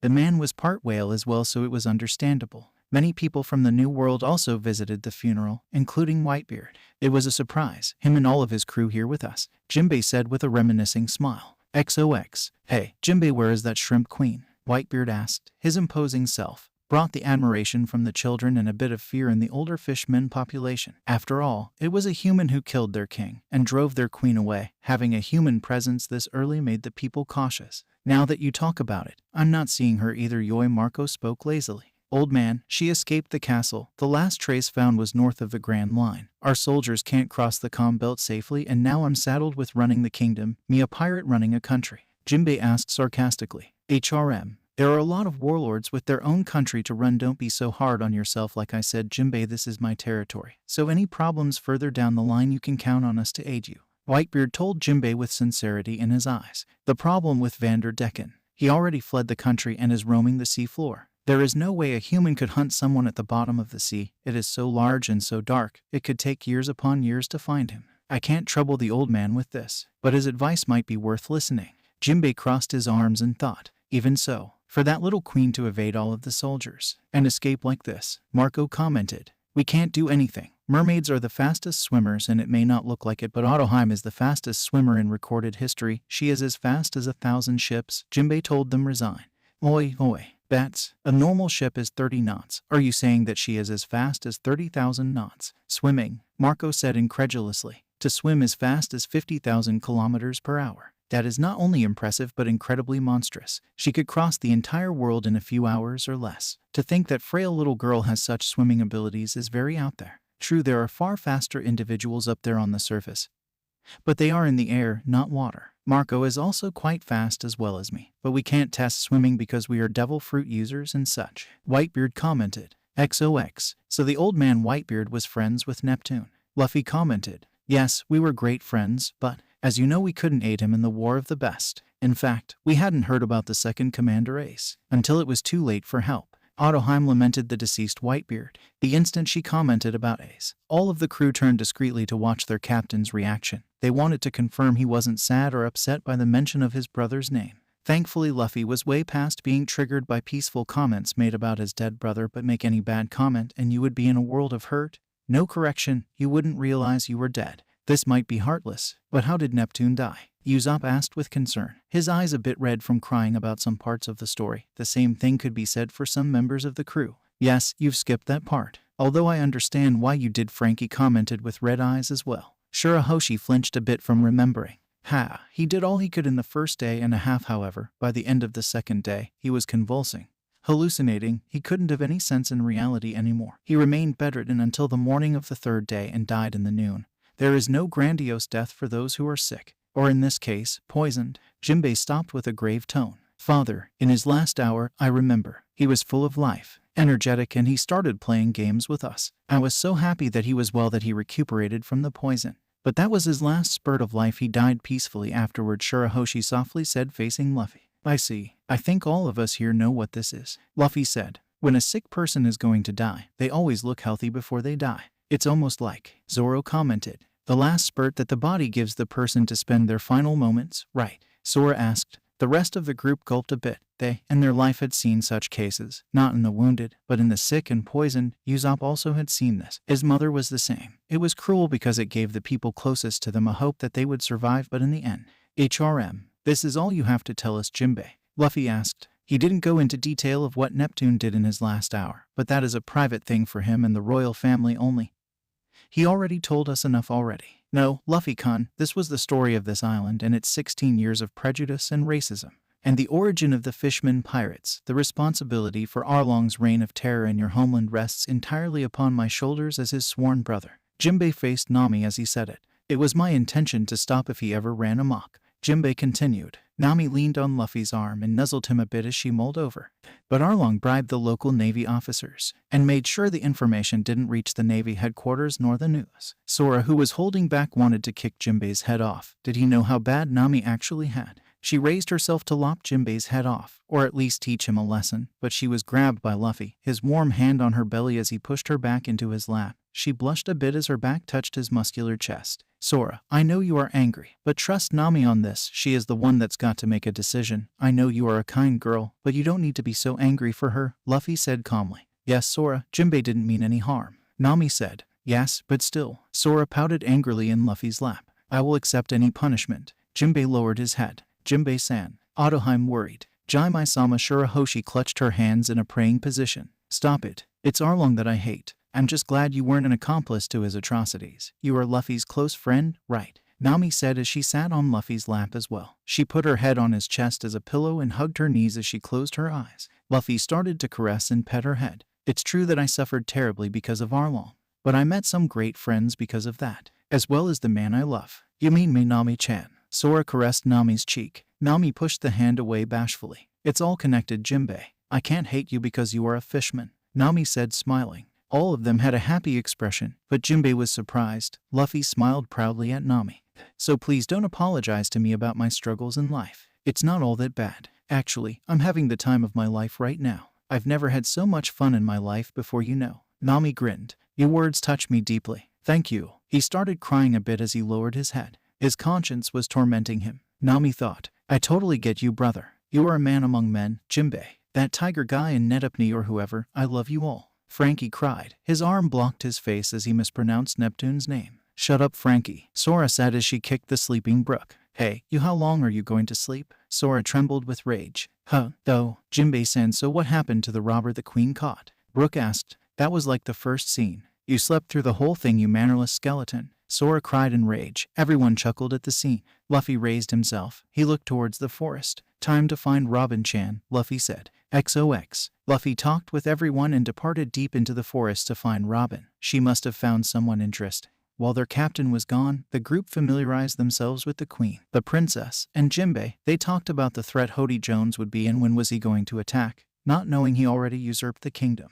Luffy eventually met with Robin as she finally read the entire poneglyph. He sat on a stone as she approached him. She sat on his lap as she told all about her findings. This poneglyph was a letter of apology towards someone about a broken promise. This was written by a person named Joy Boy. She told him her theories, and in turn he told her a summary version of the story told by the Queen and Jimbe. In the end, he told her his opinions about the whole thing. During his talks, she silently listened to his explanations. But on occasion she made a remark or inquisition for him to explain better. He wasn't the biggest storyteller, even if his charisma and confidence more than made up for his lack. But this was only because he had been deprived of society for too long. Only having beasts to fight daily had stunted a few his social skills. But he believed he was born to be a natural leader. Regaining his social skill would be easy. Just give him a week or two. Let's return. The others are waiting. And it seems something will happen to this kingdom soon. That's what the climate I've been seeing is telling me, Luffy said with a grimace. He patted Robin's shoulders as she agreed with him. They walked at a leisure pace, observing the scenery, looking up and seeing the whales swim. They were much bigger than the whales Luffy normally saw.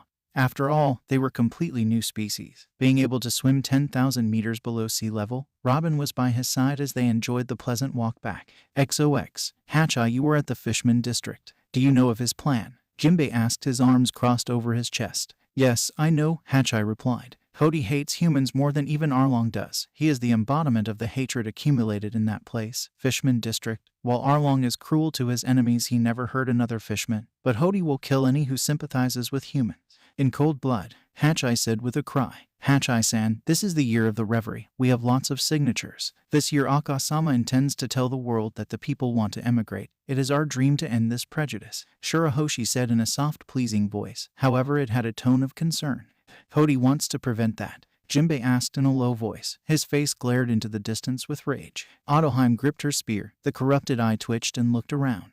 Well, not only that, Hatchai said, panting from his wounds. The bandages were being reapplied by Chopper. Huh, Chopper cried out in surprise. All turned to the forest. Their captain went looking for Robin there but had not returned yet. Instead, a giant snail crawled out of the forest. There is a huge transponder snail in the forest. A broadcast. Nami asked Sora and she nodded. It's a video transponder snail. Look, the monitor is activating, Den said to Frankie as Frankie pushed his sunglasses to the crown of his head. ZZT, ZZT, ZZT. The monitor activated in the sky, showing Hodi Jones with the microphone in hand. His eyes were bloodshot. Testing. His deep voice boomed. Attention all citizen of Fisherman Island. Can you hear me? I am the captain of the Fisherman Pirates, Hodi Jones. He grinned, showing rows of diamond-sharp teeth. Hodi, Jimbe yelled in surprise. He hijacked the communications. How? No, this is not the time for hows. I have a bad feeling. Ottoheim twitched with worry. XOX. A citizen raised his foot off the photo of Ottoheim in her wedding. His tears fell down as his mind trembled with unadulterated rage, while his heart beat with unbridled sorrow. The photo was already a bit dirty, but it still showed the beautiful visage of the queen.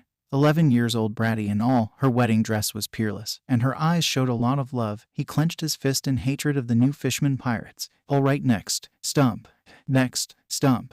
Next, stump. Next, stump. Stump. Stump. Stump. Stump. Stump. Stump. Stump. The citizen cried as they held their head.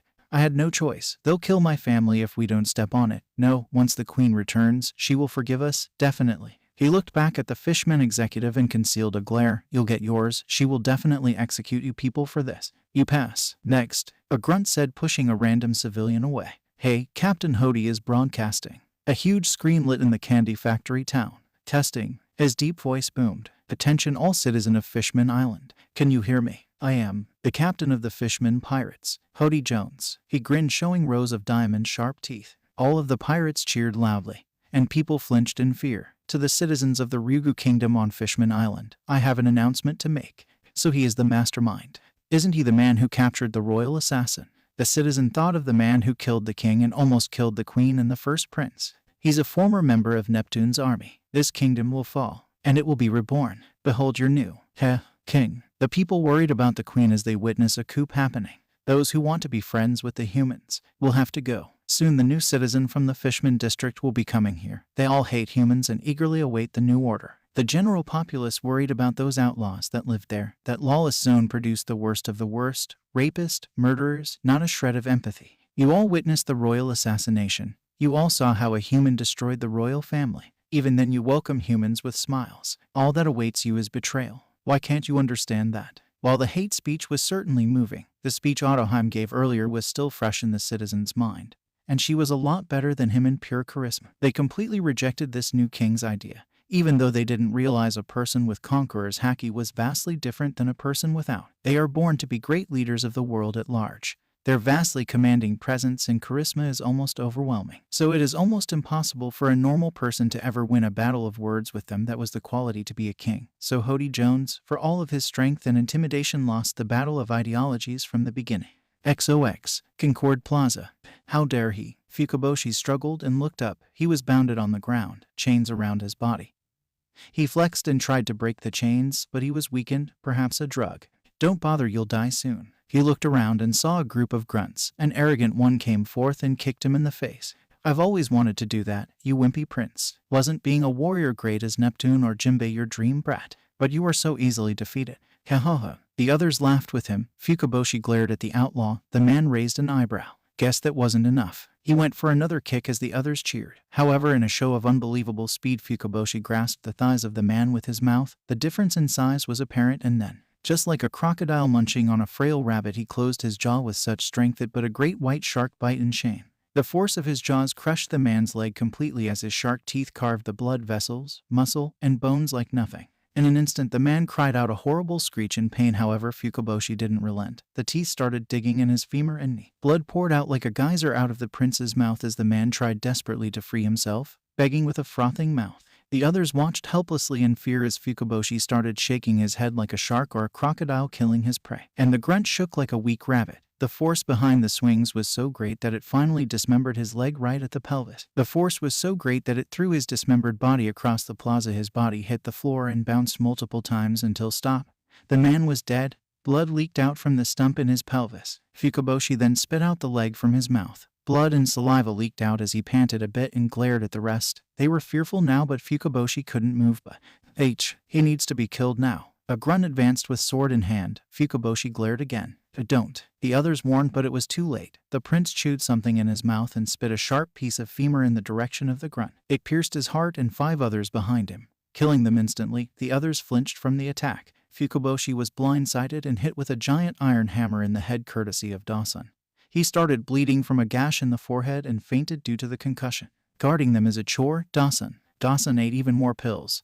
They were becoming physically and mentally addictive. Not to mention the high after having their strength multiplied was great. He looked to where the other 2 princes were, and they were still out cold. Dawson looked towards the chair which Hodi was seated, giving his speech. XOX, the royal family you down a path towards death. Open your eyes. No, Shuroshi said as she cleaned her tears. Behold, Hodi walked with the camera. He approached